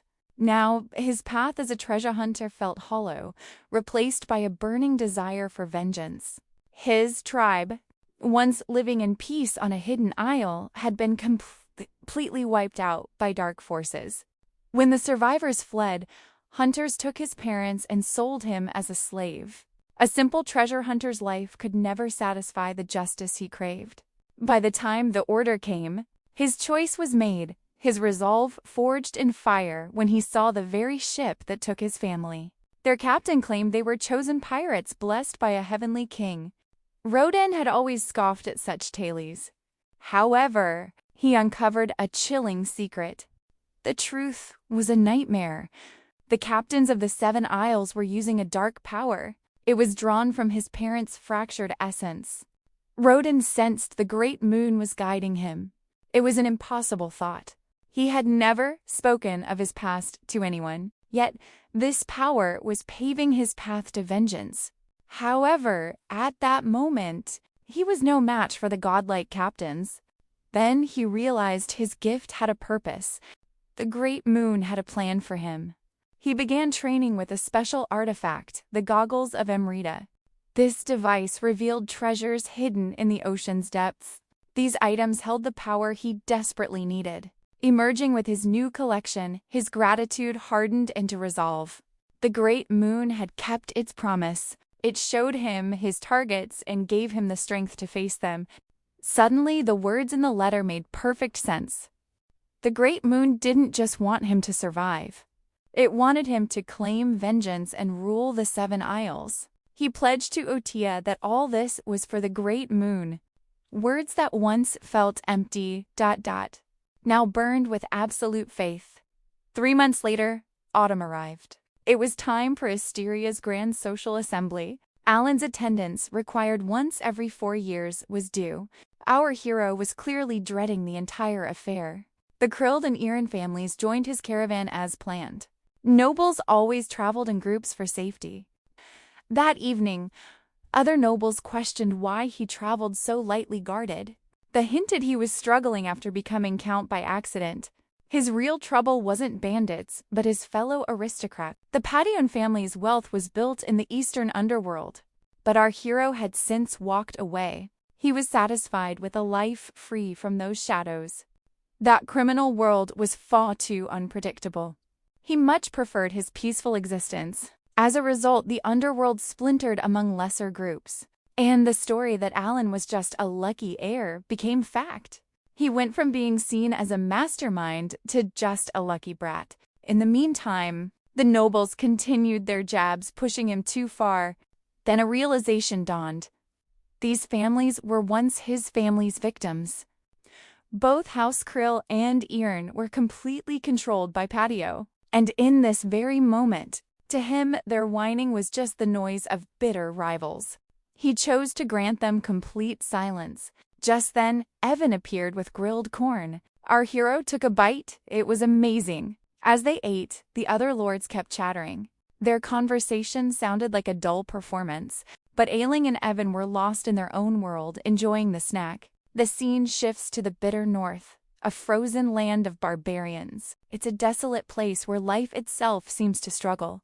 Here, the barbarian captain, the mighty Kulkc on ... one of 8 chieftains, was finally defeated by none other than Dios. For a barbarian, an end in battle is the greatest glory. But this was no honorable fight. It was a cowardly ambush. The barbarians were deceived by a Caliban knight, betrayed by a false duel. And now, the great Kulkan lay on the frozen ground, shamed by his final moments. Suddenly, a voice echoed in his mind, urging him to speak a forgotten name. As his life faded, Kulkan whispered the name of their god, Ultis. Incredibly, power flowed back into his limbs at the sound of the name. Desperate for another chance, he called out once more. Ultis heard his plea and chose to grant his followers' wish. Meanwhile, even as more carriages joined their procession, the taunts continued. But Aling paid them no mind. Rule number 1. Never feed the trolls. As night fell, both he and Evan ignored the pointless words, leaving the other nobles utterly frustrated. The 2 lords schemed, confirming Alon had no other guards. An artifact had searched the area, revealing nothing. This cemented their belief that he was just a powerless noble, and so they decided it was time to move forward with their dark plans. With this, they would finally test the legendary power of the underworld for themselves. Their goal? To show our hero the true, unforgiving nature of the world. But in that moment, a terrifying presence surrounded them and screams filled the air. They were trapped. Knights and mages scrambled into position. A flare of lightning magic revealed a heavily armed goblin army. An army of this size could easily overwhelm them all. Worse, they had already silenced the lookouts and infiltrated the camp. But something was wrong. The goblins' bodies were covered in strange stones, their forms unnatural, and they were pulsing with mana ... meaning their physical power was beyond anything the knights had ever faced. The stone-skinned goblins charged, shattering the very ground they walked on. One by one, the knights were overwhelmed. Suddenly, a third circle rock wall and a second circle shield erupted. It was Alon. He stepped forward, ready to unleash the phrases he had been perfecting. And just like that, a colossal orb of magic erupts, trapping the goblins within. With a single word, vacuum, the orb unleashes a storm of crushing rocks. The crowd is stunned, but our hero snaps them back to reality. The fight isn't over. Right on cue, the rest of the goblin horde charges. The knights and mages leap into action, meeting the wave head-on. Alon unleashes another spell, with Evan fighting right by his side. The battle rages through the night. As dawn breaks, victory belongs to them. Yet, a question hangs in the air. Just what is Alan's true power? Meanwhile, Alan is pale, having barely escaped a terrible fate. His daily spell limit is just 3 or 4 casts, and mid-battle, his mana vanished completely, leaving him powerless. Even with Evan there, the thought of being defenseless was terrifying. Evan notices him trembling, filled with concern. "Are you all right?" But Alon just brushes it off, insisting he's fine. He almost came alone to avoid the noise, but traveling with the nobles proved to be the right call. But setting that aside, he realizes the amethyst is the real issue here. Why would a descent happen now? In the game, a divine descent was a rare event where an Outer Lord's presence made monsters terrifyingly strong. Our hero wonders, is this even supposed to be happening? The Outer Lords. They weren't supposed to appear until the world's end after the 5 great sins awakened. He can't make sense of it. The kids haven't awakened yet. He decides he needs more information to solve this puzzle. If this timeline continues, Halan knows his future is grim. Finally, they reach the Rotora ducal estate. The long journey leaves our young count feeling queasy. And so, the grand social event begins. Stepping inside, Alan is blinded by gold. A truly lavish party. Avin mutters, "It's just a show of wealth." Alan spots Duke Rodigra nearby. He plans to avoid the nobles. He's never been a fan of schmoozing. But unexpectedly, Kreld and Ern approach him, asking for a moment of his time. To his surprise, they present him with the finest goods from their lands. They even offer a chest of gold to support his domain. Their sudden generosity is confusing, but under his cold gaze, the 2 lords can't help but tremble. They deeply regret ever crossing him. To see why, we must go back to the aftermath of the Goblin battle. Lords Krild and Eider were still shaken by Alan's overwhelming power. Desperate for answers, they consulted a mage from Baron Alman's retinue. She was a 3rd circle mage, hired simply to show off the Baron's influence. The lords eagerly asked her about the spell Alan had used in the fight. Her answer was blunt. His magic was far beyond her own abilities. This led them to a shocking conclusion. He was a 3rd circle mage, or perhaps even higher. He was hiding his true strength. That's why he traveled without guards. The 2 nobles now grovel, offering anything to save their skins. They bow low, pleading for a second chance. But Alan is simply baffled by their sudden panic. He was ready to let it go, but they have pushed him too far. A chilling aura surrounds him as his demeanor shifts. The lords tremble, certain their fate is sealed. Alan then dispatches Evan to the Information Guild to dig deeper. Soon after, our hero notices 2 nobles in a hushed conversation. He enhances his hearing with mana, tuning into their secret talk. They speak of an alliance between Duke Alsha and Count Zenonia. Beyond that, their discussion is nothing special, considering their houses have always been at odds. Our hero doubts their partnership will last, but then a new name drops. They claim the head of this mysterious faction is none other than Palacio. Alan is floored. The rumor is completely absurd. He barely knew Duke Alia as a child, and has only met Kalia twice, and he's never even crossed paths with the current Count Zenonia. Shaking his head at the nonsense, he decides to let it be. Just then, the 3rd Duke of Kaelin Carmine approaches with a sneer. Alan quickly realizes this social event is an international affair. With a venomous smile, Carmine mocks him, claiming our hero became a count through sheer luck. He demands to know the secret, pushing Ellen's patience to its limit. Suddenly, a nearby noble steps in, questioning Carmine's audacity. Carmine freezes, shocked that anyone would defend this newcomer. It turns out Carmine is from a distant land, hoping to marry Rotre's youngest daughter. His arrogance is boundless. He believes no woman could ever refuse him. But during a banquet with the esteemed daughter of Rotra, his disrespectful comments led her to cancel the engagement on the spot. Humiliated, he saw our hero from across the room. He decided to use him as an outlet for his frustration. But his plan backfired spectacularly as other nobles closed in. The ones defending our protagonist are none other than Duke Rotiger and Marquis Mardano. Together, they demand to know if Carmine looks down on the entire Asteria kingdom. A key figure from the moderate faction even steps forward to mediate. Alan instantly recognizes these men as the central pillars of the kingdom. Carmine desperately tries to deny the accusation. He admits his mistake, but Maris Mardano leans in, whispering a sharp reminder of his insult. As our hero watches, the scene feels strangely familiar. Carmine apologizes again and again, but the three nobles demand more. The tense situation triggers a difficult memory from his military days.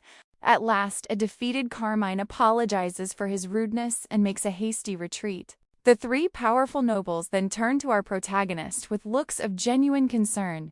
Meanwhile, in the shadows, whispers spread among the nobles about our hero's mysterious connections. They believe that with his help, their own ambitions could finally be realized. Our hero sighed, growing tired of the endless rumors. If things continued this way, it could become a real headache. But for now, he let them talk. Just then, Duke Ratigri and Mark Mardano approached him with friendly smiles. Mardano cleverly brought up his interest in magic research, and with a flourish, he presented Alon with a powerful artifact. To his surprise, the others had also brought him amazing gifts. Faced with such incredible treasures, Alon found himself at a loss for words. He left the party with 2 magical artifacts and 5 mana potions. In the quiet morning, Mardana reported that Alon had accepted the gift. Among nobles, small presents are a simple courtesy, but an artifact is a promise, a declaration. Accepting such a gift from a faction's head signifies joining their side. The lady smiled. So, he has joined us. Mardano chuckled, crediting Duchess Alsha's brilliant plan. Indeed, it was Duchess Alsha herself who declared their goals were now aligned. When asked about the others, Mardano confirmed everyone was ready. Still, he wondered why she took such a personal interest in Alan's chosen few. He assumed they were merely pawns in a much grander scheme. With rumors spreading like a wildfire, a new political current was forming. He knew he had to use this momentum. Loria was thrilled with the progress, ready for their next move. On the 4th day of the banquet, the unexpected gifts just kept coming. Our protagonist knew exactly why. The false rumors about his ties to Alcia and Zenonia were working wonders. And even though he knew it was a misunderstanding, he just couldn't say no to more incredible items. Suddenly, Evan appeared behind him, making his heart leap into his throat. The news was urgent. A cosmic being had descended upon the northern lands. According to Evan, the entire region of Caliban was in shock. They suspect a link to Amethyst idea, and even better, he'd found the person Alon was looking for. The target was in a small village in northern Ashutalon. Without a moment's hesitation, Alon decided to head for Caliban immediately. He kept his reasons to himself. Promising to explain on the journey, he commanded Evan to prepare for their departure. As Evan left, a deep anxiety washed over our hero. This wasn't how it was supposed to go. In the game, the outer gods were beings of immense power. The biggest problem was the complete lack of information on which being had arrived. It was the very reason he had been gathering intelligence so carefully. But now everything had changed. The timeline was accelerating beyond his control. He had played through hundreds of scenarios, but this was a future he had never seen. He could already see the grim future unfolding. The allied kingdoms doomed to crumble into ruin, after a pointless struggle against a tainted land. If things continued, his own time was running out. But he had a strategy for just these situations. When an outer god descends, it has a brief stabilization period before awakening. A few months of vulnerability. That was his only chance to strike before it unleashed its true power. In the meantime, a curious letter was dispatched, reaching a man named Dios a week later. All other plans were immediately put on hold for 2 weeks. The scene shifts to Parkin, a northern village. There, Alon finally stood before the boy he'd been searching for. It was Eliban, the main character from the game Psychedelia. He looked exactly like his official art. So pretty. Alon wondered if he was even a boy, leaning in to ask if Eliban knew who he was. Eliban just laughed, thrilled to simply meet someone new. At that moment, our protagonist realized a hero's light shines bright, no matter the world. He knew the legend Eliban was destined to become. It was a surreal feeling, meeting a character he once controlled. Without a word, he offered Eliban a pouch of coins, then a case of rare potions. But he wasn't done. One gift box appeared after another. Alon gave everything to Elaban, leaving the boy completely bewildered. "Think of it as an investment," our hero said simply. He was determined to fast-track the hero's journey. He told Elaban he was destined for great things. "Grow strong," he urged, "and become a shield against the coming darkness." As he turned to go, he hoped this would be enough. Seeing Elaban's reaction, Alon finally introduced himself. He wanted the boy to remember his name, so the future hero would know who his first sponsor was. Elaban rushed up from behind, his face bright with pure joy as he gave his thanks. Such a radiant soul, in a world filled with shadows. His companion, Evan, wondered if this brief meeting was truly enough. But our boy was confident the quick-witted hero would understand. After all, his own life was on a timer. There was no time to build friendships slowly. He couldn't exactly tell them he'd just set the world's hero to autoplay. Just then, Evan noted the boy's immense talent, how his mana swirled with incredible density. It even looked like he wore powerful artifacts. Alon could only agree. Yet, he knew in the original story, Elaban started as a nobody. Was this another unexpected butterfly effect of his arrival? A special variable, since he was the hero of this world. But our boy's true goal was his peaceful, lazy life plan. He simply told Evan he's a winning ticket. "That's why I'm investing." In a world so grim, Elilan was one of the few pure souls. Because of him, our hero should have felt completely safe. But Aling asked Evan, "Will Dios even want to see someone like me?" He confessed he'd never even faced the children at his own orphanage, paralyzed by fear. He never imagined his journey would lead him here. Evan simply reminded him that those he supported were eager to meet their benefactor. 10 days later, their carriage reached the grand capital of Caliban, Curum. Inside, a weary Evan let out a huge yawn. Long journeys were truly exhausting for everyone. Aling reflected on their travels, preparing for the battle against the outer god. And now, at their destination, he held gifts for Dios, filled with nervous anticipation. Evan pointed out they were approaching the main checkpoint. He explained a simple identification check was all they needed to pass. For a moment, Aling felt a sense of relief as the line moved swiftly. But Evan returned with a grim look. They'd been ordered to pull aside. A figure emerged from the crowd, supporting Alinge as he stepped out. It was a knight named Verone, a disciple of the fourth sword master, Poliola. However, the prestigious name meant nothing to our hero. His face went cold. "Why have you brought knights?" Verone approached with a smug grin. "A friend from the ActionToon kingdom mentioned you caused him some ... trouble."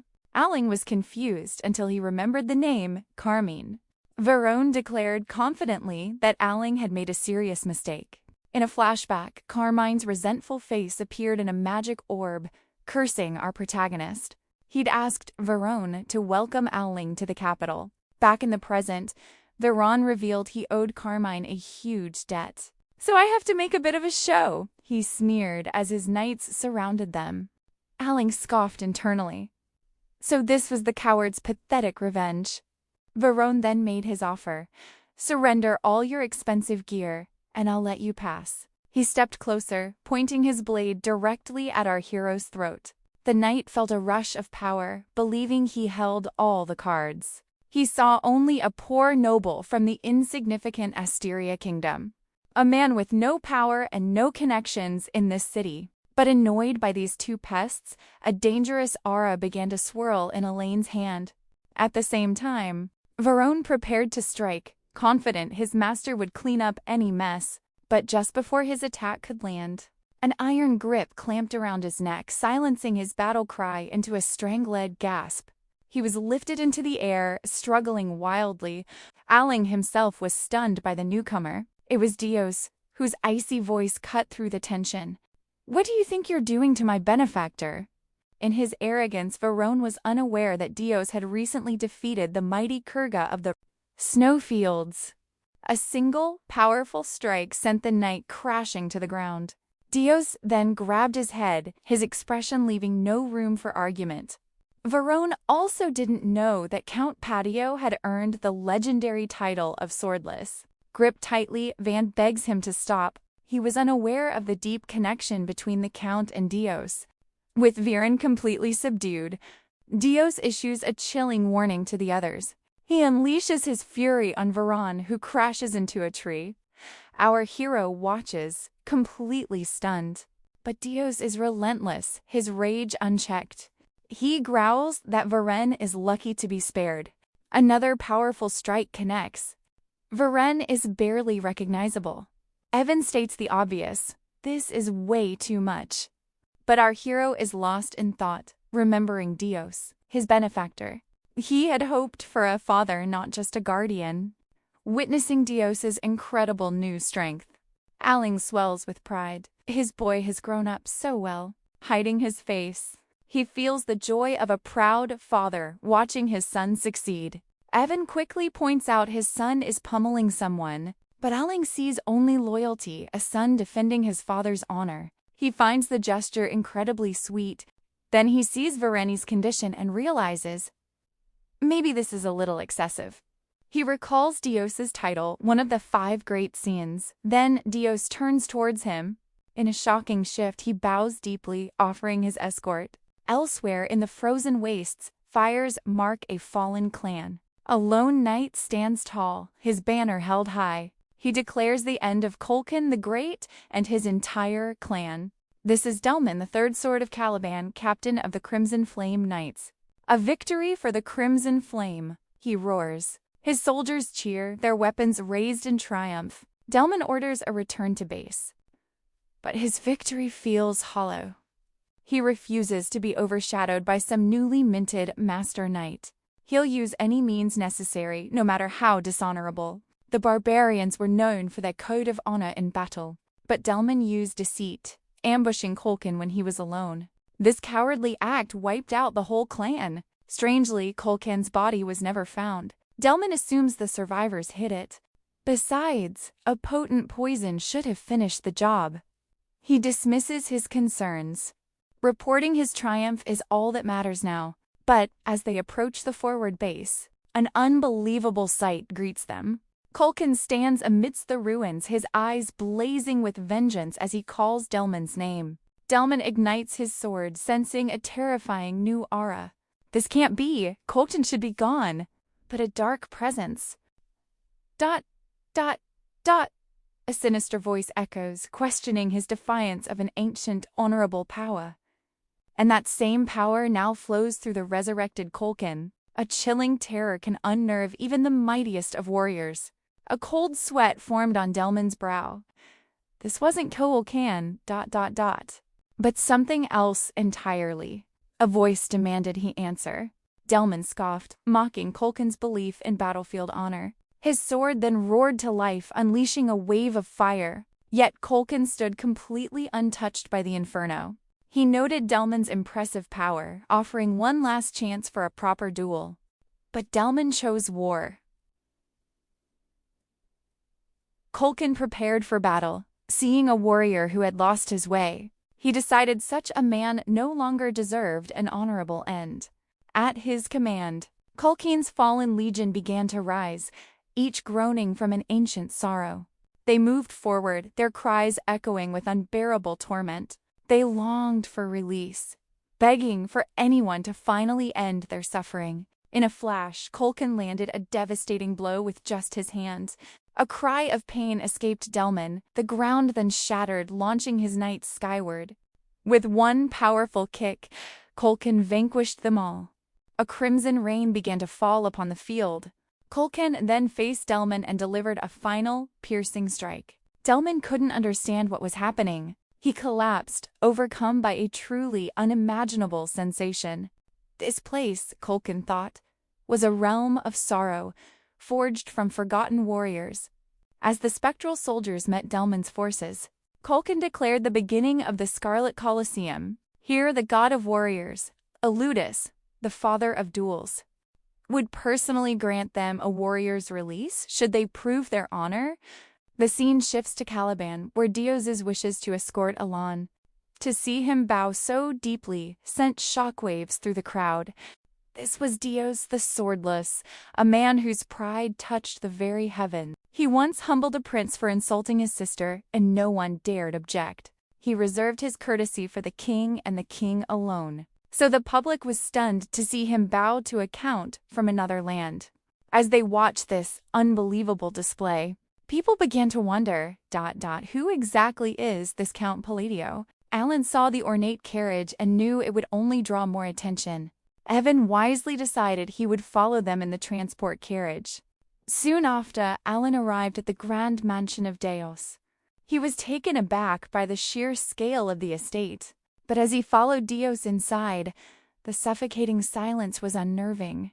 He worried that his presence was making his host uncomfortable. Alan sighed, deciding that being direct was the most respectful approach. They finally entered a private room. Our hero stated his purpose plainly. He was here with a request. The word request seemed to surprise Dios. A request, not an order. The distinction warmed his heart, seeing his reaction. Alan asked if there was a problem with what he said. His mind raced, wondering if Dios thought he was utterly shameless. But Dios simply told him to wait. Their discussion wasn't over yet. Once seated, Dios placed him in a separate chair. Our hero paused. Shouldn't the host take the highest seat of honor? But he secretly loved it. It felt like being cared for by a father. Clearing his throat, Alan revealed his first request, knowing it was a big one. He was heading north, and he asked Dios to journey with him. Before he could even finish, Dios agreed without a single complaint.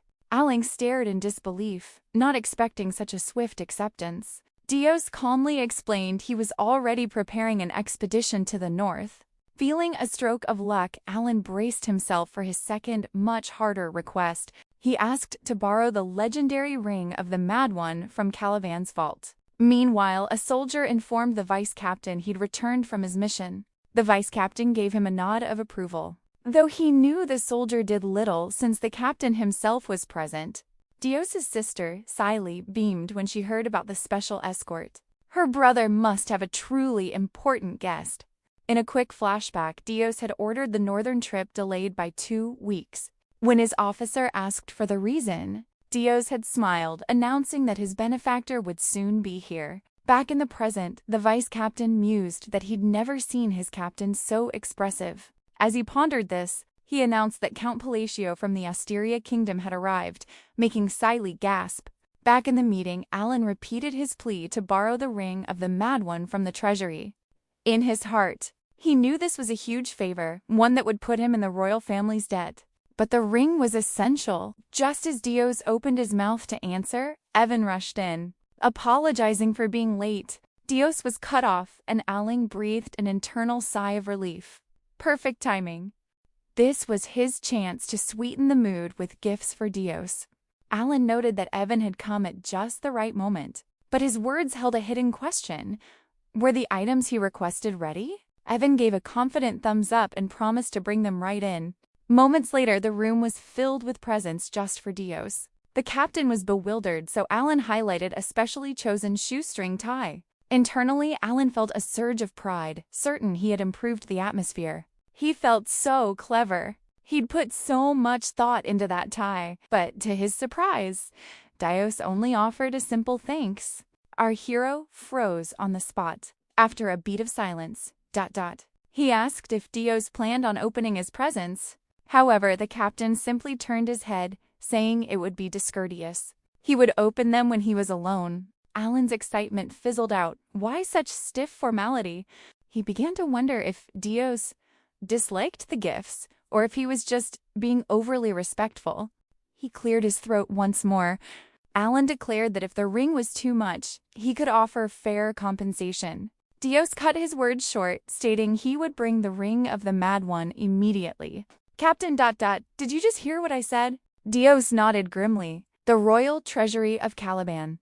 Isn't that incredibly difficult? Usually it would take a week. The captain paused in thought.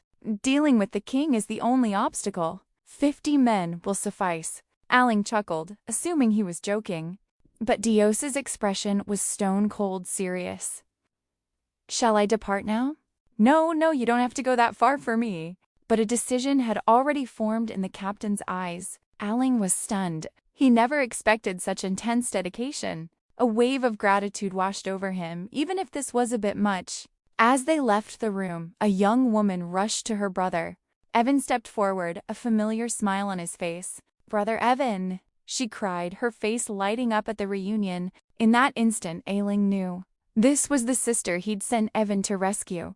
He remembered from the game's story that she was supposed to be gone. Seeing her now, the resemblance to Dios was uncanny. The captain, however, looked displeased. He pulled his sister close. "Address him as Mr. Evan." This possessive side of the captain was a complete surprise to Ailing. Evan froze. The smile wiped from his face. "Mista?" It was clear Dios cherished his sister more than anything. Alan could just picture him as a comically overprotective older brother. And then the truth hit him. The reason Dios was so kind was because he'd saved Syl. He'd been so obsessed with preventing the captain's dark fate, he missed the obvious. A warmth spread through his chest. Was there anything Dios wouldn't do for him now? He immediately pushed the selfish thought aside. Syl then turned her attention to him. "You must be Count Patio." Aline gave a simple nod of confirmation. "I heard you ordered my rescue," she began, but he cut her off gently. "I only did what had to be done." He thought to himself, if she had been lost, her brother would have walked a path of no return. He had carefully arranged their reunion to ensure things went smoothly. Clinging to her brother, Syl gave a heartfelt thanks. "Thank you for saving my life." Our hero was momentarily speechless. Even if his motives were calculated, her sincere gratitude felt wonderful. The protagonist ended up staying at the mansion for a few days. Just one day later, Dios walked into his room and presented the ring. Aling nearly choked on his tea. "One day? How did you manage that so quickly?" At that moment, Evan burst in. "My lord!" he called out, looking frantic. "I've just heard the most unbelievable story from the capital." According to the rumors, Dios had stormed the palace, demanding the ring. When the second prince gave him trouble, Dios simply slapped him. The scene changes. After 3 days of intense preparations, Aling set off for the northern expedition with his solar eclipse knights. 2 weeks later, at a forward base on the northern border, horrible news arrived. An entire squad of knights had been overwhelmed by Kulkin on the battlefield. In the northern camp, a voice roars at the mere mention of retreat. "Show our backs to those barbarians. Are you mad?" He bellows at the messenger.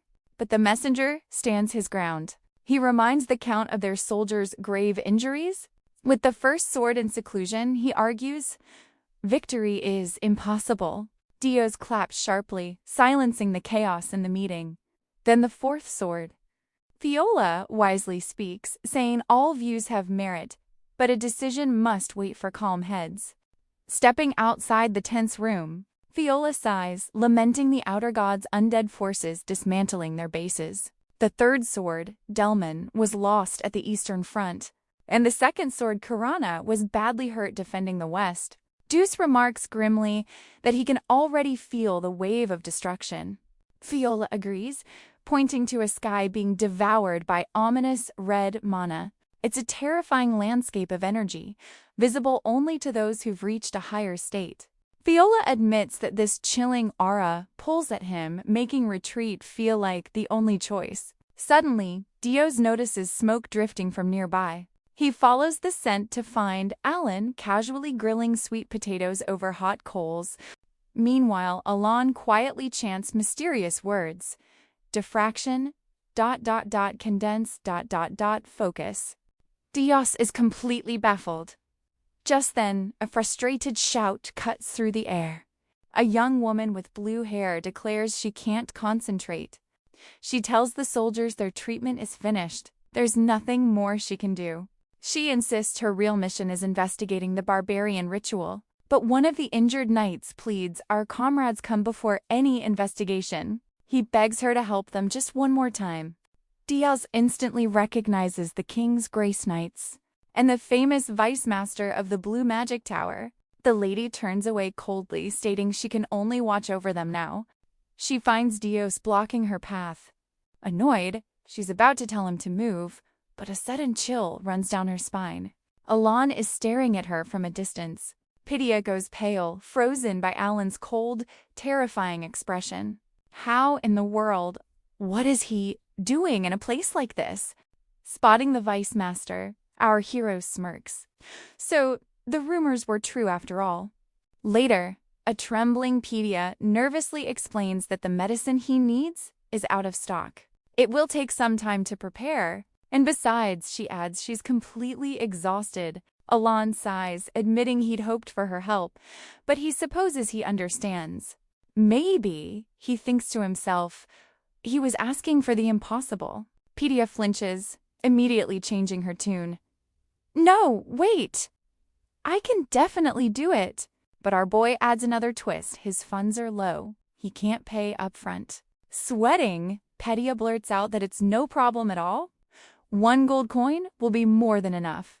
After a moment's thought, Alan decides an offer that good is impossible to refuse. Pitia's subordinates just stare, their jaws on the floor. They've never seen her smile like that. They wonder if she's completely lost her mind, letting herself be scammed so easily. I'll go prepare it right now, Pitia declares, rushing off to serve it fresh. In her wake, everyone is left speechless. His subordinates stare in awe, as our hero masterfully enjoys his grilled sweet potato. But the peaceful moment shatters. Inside the meeting room, a chilling, evil aura fills the air. Fiola rises, sensing the dark energy. Dios, is that you? Dios grimly replies, we are under attack. Outside their camp, a horrifying legion of shadows has materialized. The soldiers charge without hesitation. The great clash begins as the shadow army lets out haunting cries. In a flash, Pitia unleashes her ice shards.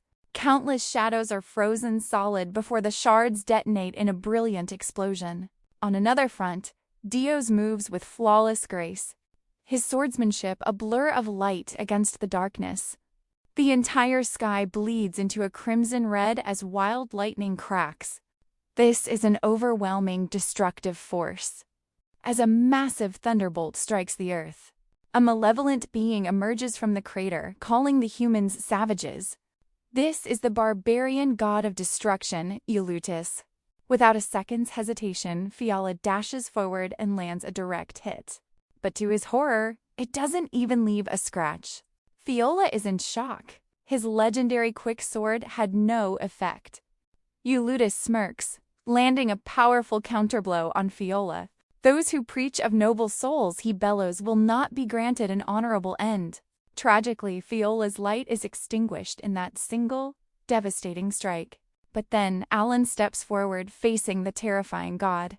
In accordance with the oath of Cal Unia, I, Alan Pilio, present myself to honor this holy promise. Our hero formally requests a barbarian's duel. Hearing this, Yahello roars with laughter. It entertains him that a mere mortal knows the oath of his ancient era. Then, with a simple snap of his fingers, he empowers his shadow army, their forms swirling with a sinister new energy. My noble opponent, Yahello declares, welcome to my Crimson Colosseum, where no one can interfere. Instantly, a vast battleground forms, forged from the very essence of the fallen shadows. In accordance with the Grand Pact, he announces, I, Yahello, accept this sacred duel of barbarians. Despite his courage, our hero trembles before this terrifying presence. Alan realizes his mistake. He never thought this entity was already so close to manifesting. The truth is, the closer an outer god gets to taking physical form, the more their power grows, rivaling 5 mortal sins combined. Our hero thinks if I hadn't taken that potion of excellence, I'd have already passed out. He knows this is his last and only chance before the god's manifestation is complete. With newfound determination, Alan declares, let our duel begin. The barbarian's duel is a contest fought in turns. As they begin, our protagonist remembers rule number 1. The challenged has the first move. Yahello grins, deciding to playfully start with his Song of Ruin. All the other human soldiers shout for everyone to take cover immediately. And yet Alan remains perfectly still. He recalls rule number 2. The defender cannot move outside of their turn. If struck by an indirect force, they are forbidden from moving at all. Magnificent, Yulutus calls out, impressed by our boy's honor. Rule number 3. Opponents switch positions after each turn, which includes 1 attack and 1 defense. Alan braces himself, knowing it is now the defender's turn. Against a being like Yulutus, a simple defense would be useless. With immense focus, our hero unleashes his power. Immobilization, condensation, reinforcement, deepening. Dark energy swirls from the vial in his hand. He resolves to pour every last drop of his magic into stopping this one attack. Just then, Yulutus unleashes a devastating wave of power toward our protagonist. But Alan stands his ground, unwavering. The world erupts in a massive explosion, tearing the very earth apart. A moment later, as the dust finally settles, the soldiers stare in awe.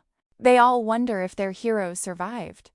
But then, a massive magic circle materializes behind Alan. Though battered, he's somehow still on his feet. Suddenly, the pendant he wears begins to dissolve into light. He remembers Pedia's gift, the potion of excellence and the Ramon potion. The second potion could soothe the most intense discomfort. She had wondered when he would need it. That time is now. Clutching the bottle, our hero feels a wave of relief. Without it, he would have already collapsed. Everything is going according to plan. He then pours the potion directly on himself. It won't be a full recovery, but it is just enough to allow him to move. Viz. Duel with Yulutus is governed by a special set of rules. To bind the outer god's actions, Alan dragged him into this contest. Our hero was on the brink of collapse, but the pendant of reincarnation and the potion pulled him back. The ring of the Mad One only activates when one is at the edge of oblivion. As its conditions are met, a shimmering aura envelops him. Alan knows Yulutus considers duels sacred. He will neither defend nor interrupt. He recalls from the game that Yulutus always takes the first blow, and enhancement abilities never cost a turn. However, this is reality, not a game. There are no time limits here. The first restriction, the world's laws are twisted by magic in this frozen land. The second, they are warped when used by someone at the brink of fading away. The third restriction occurs when magic is used against a god. The very laws of nature bend. And the fourth, against Yulutus, the god of duels, reality itself is rewritten. Alan gathers all his remaining power into one final strike. It lands a direct hit. It tears through Yulutus, yet he stands completely unbothered. The god merely affirms his power. Alan is shaken, believing he has failed. Yulutus notices the powerful will inside our hero, a class he never expected to see. Then, something incredible happens. Yulutus begins to fade away, calling their duel magnificent. As our hero watches in shock, Yulutus warns him to watch the black and blue ones. Since he is lost, he grants Alan his belt and authority. With those parting words, he disappears. He entrusts Alan with their legacy, a final wish to be remembered. He also gives an instruction: call out his name if the aura spurs ever break free. He reveals his true name, the Wicked One, and fades away. Later, the expedition honors its fallen while preparing to return to Caliburn. But inside the carriage, a certain young mage bombards our hero with questions. Alan wonders if she even grasps the gravity of what they just faced. Flustered by his gaze, she quickly flees the carriage. Being praised for the bare minimum makes Alan feel like some kind of villain. But one thing bothers him. Why did a god vanish after just one failed attack? The artifact he was given is the Belt of the Forgotten One, and etched on the inside ... is a path to Kahara, the city of an ancient god. He wonders what could be waiting there. Just then, Dios enters, asking if he should discipline the mage for her rude departure. Alan quickly calms him down, assuring him it's not necessary. 2 weeks later, in Karam, the expedition is officially concluded, the mission a success, and the ring safely returned. As they leave, carriages overflowing with rewards are sent their way. He's relieved, having spent nearly everything he had to ensure their survival. Dios then asks a surprising question.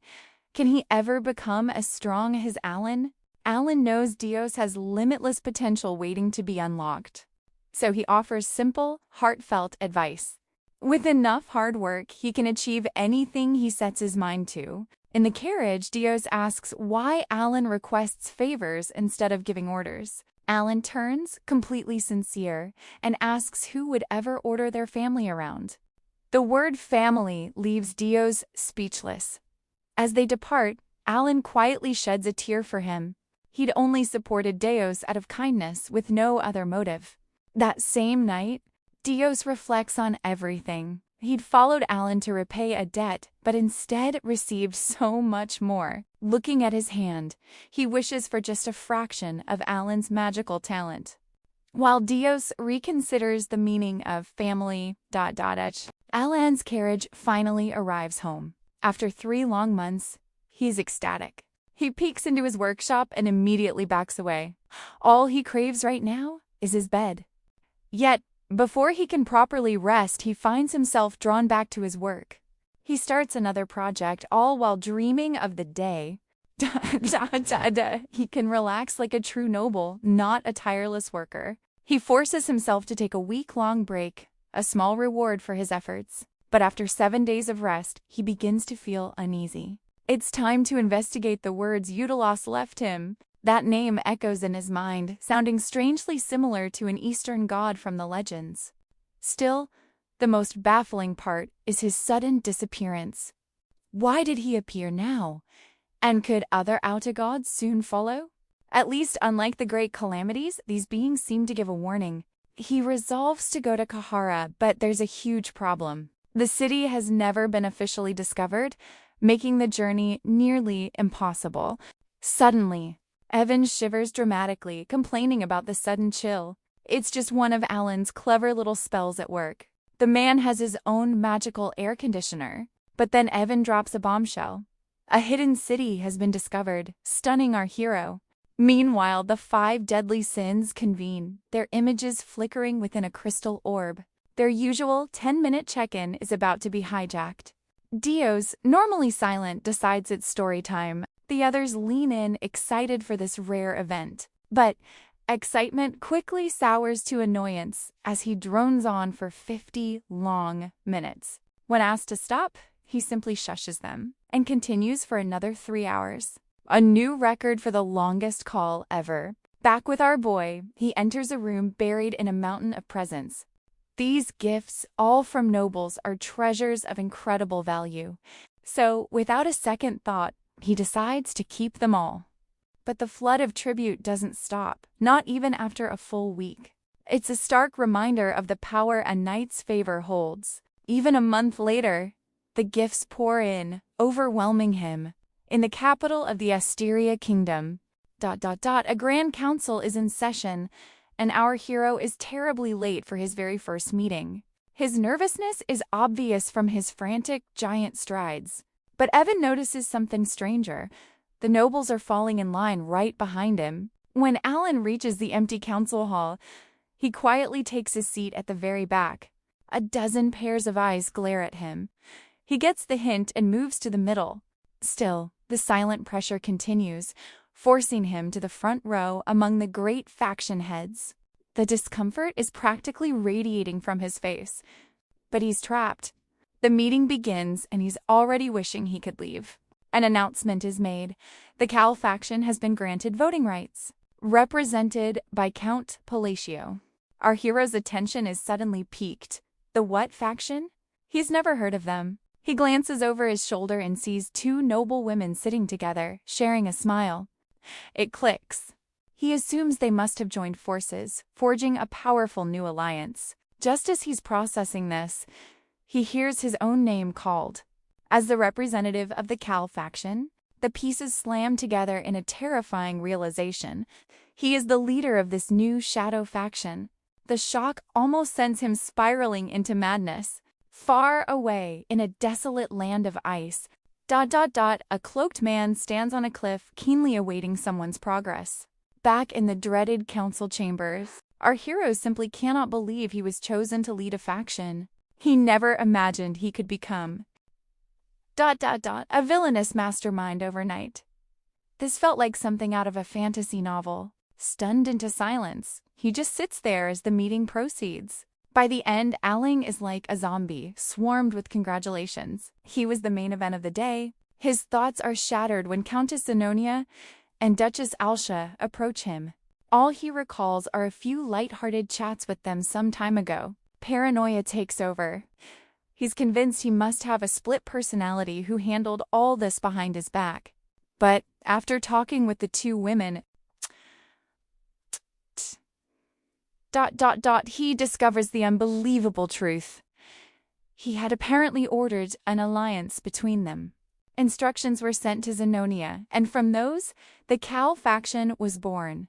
The endless presents were their way of seeking his approval. He swears he did none of it. As far as he remembers, he only sent a simple apology letter. But looking back, some parts of the message felt off. There's no hiding his true self now. Not from those who live in the shadows. They see everything. And the ones from the game play for keeps. For now, his only move is to accept the title and plan his escape for later. They both wondered what his next grand plan could be. He just played it cool, suggesting a complete takeover of the underworld.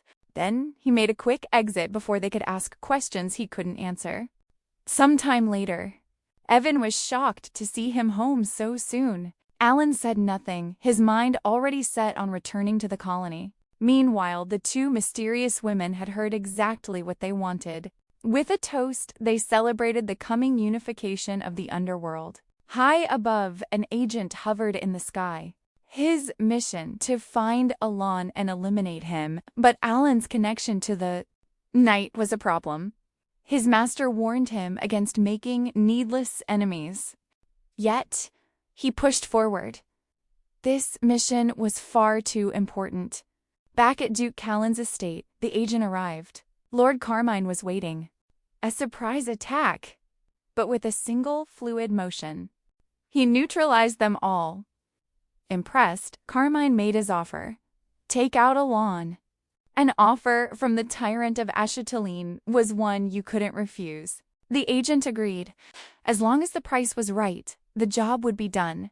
But could Carmine truly afford someone of his caliber?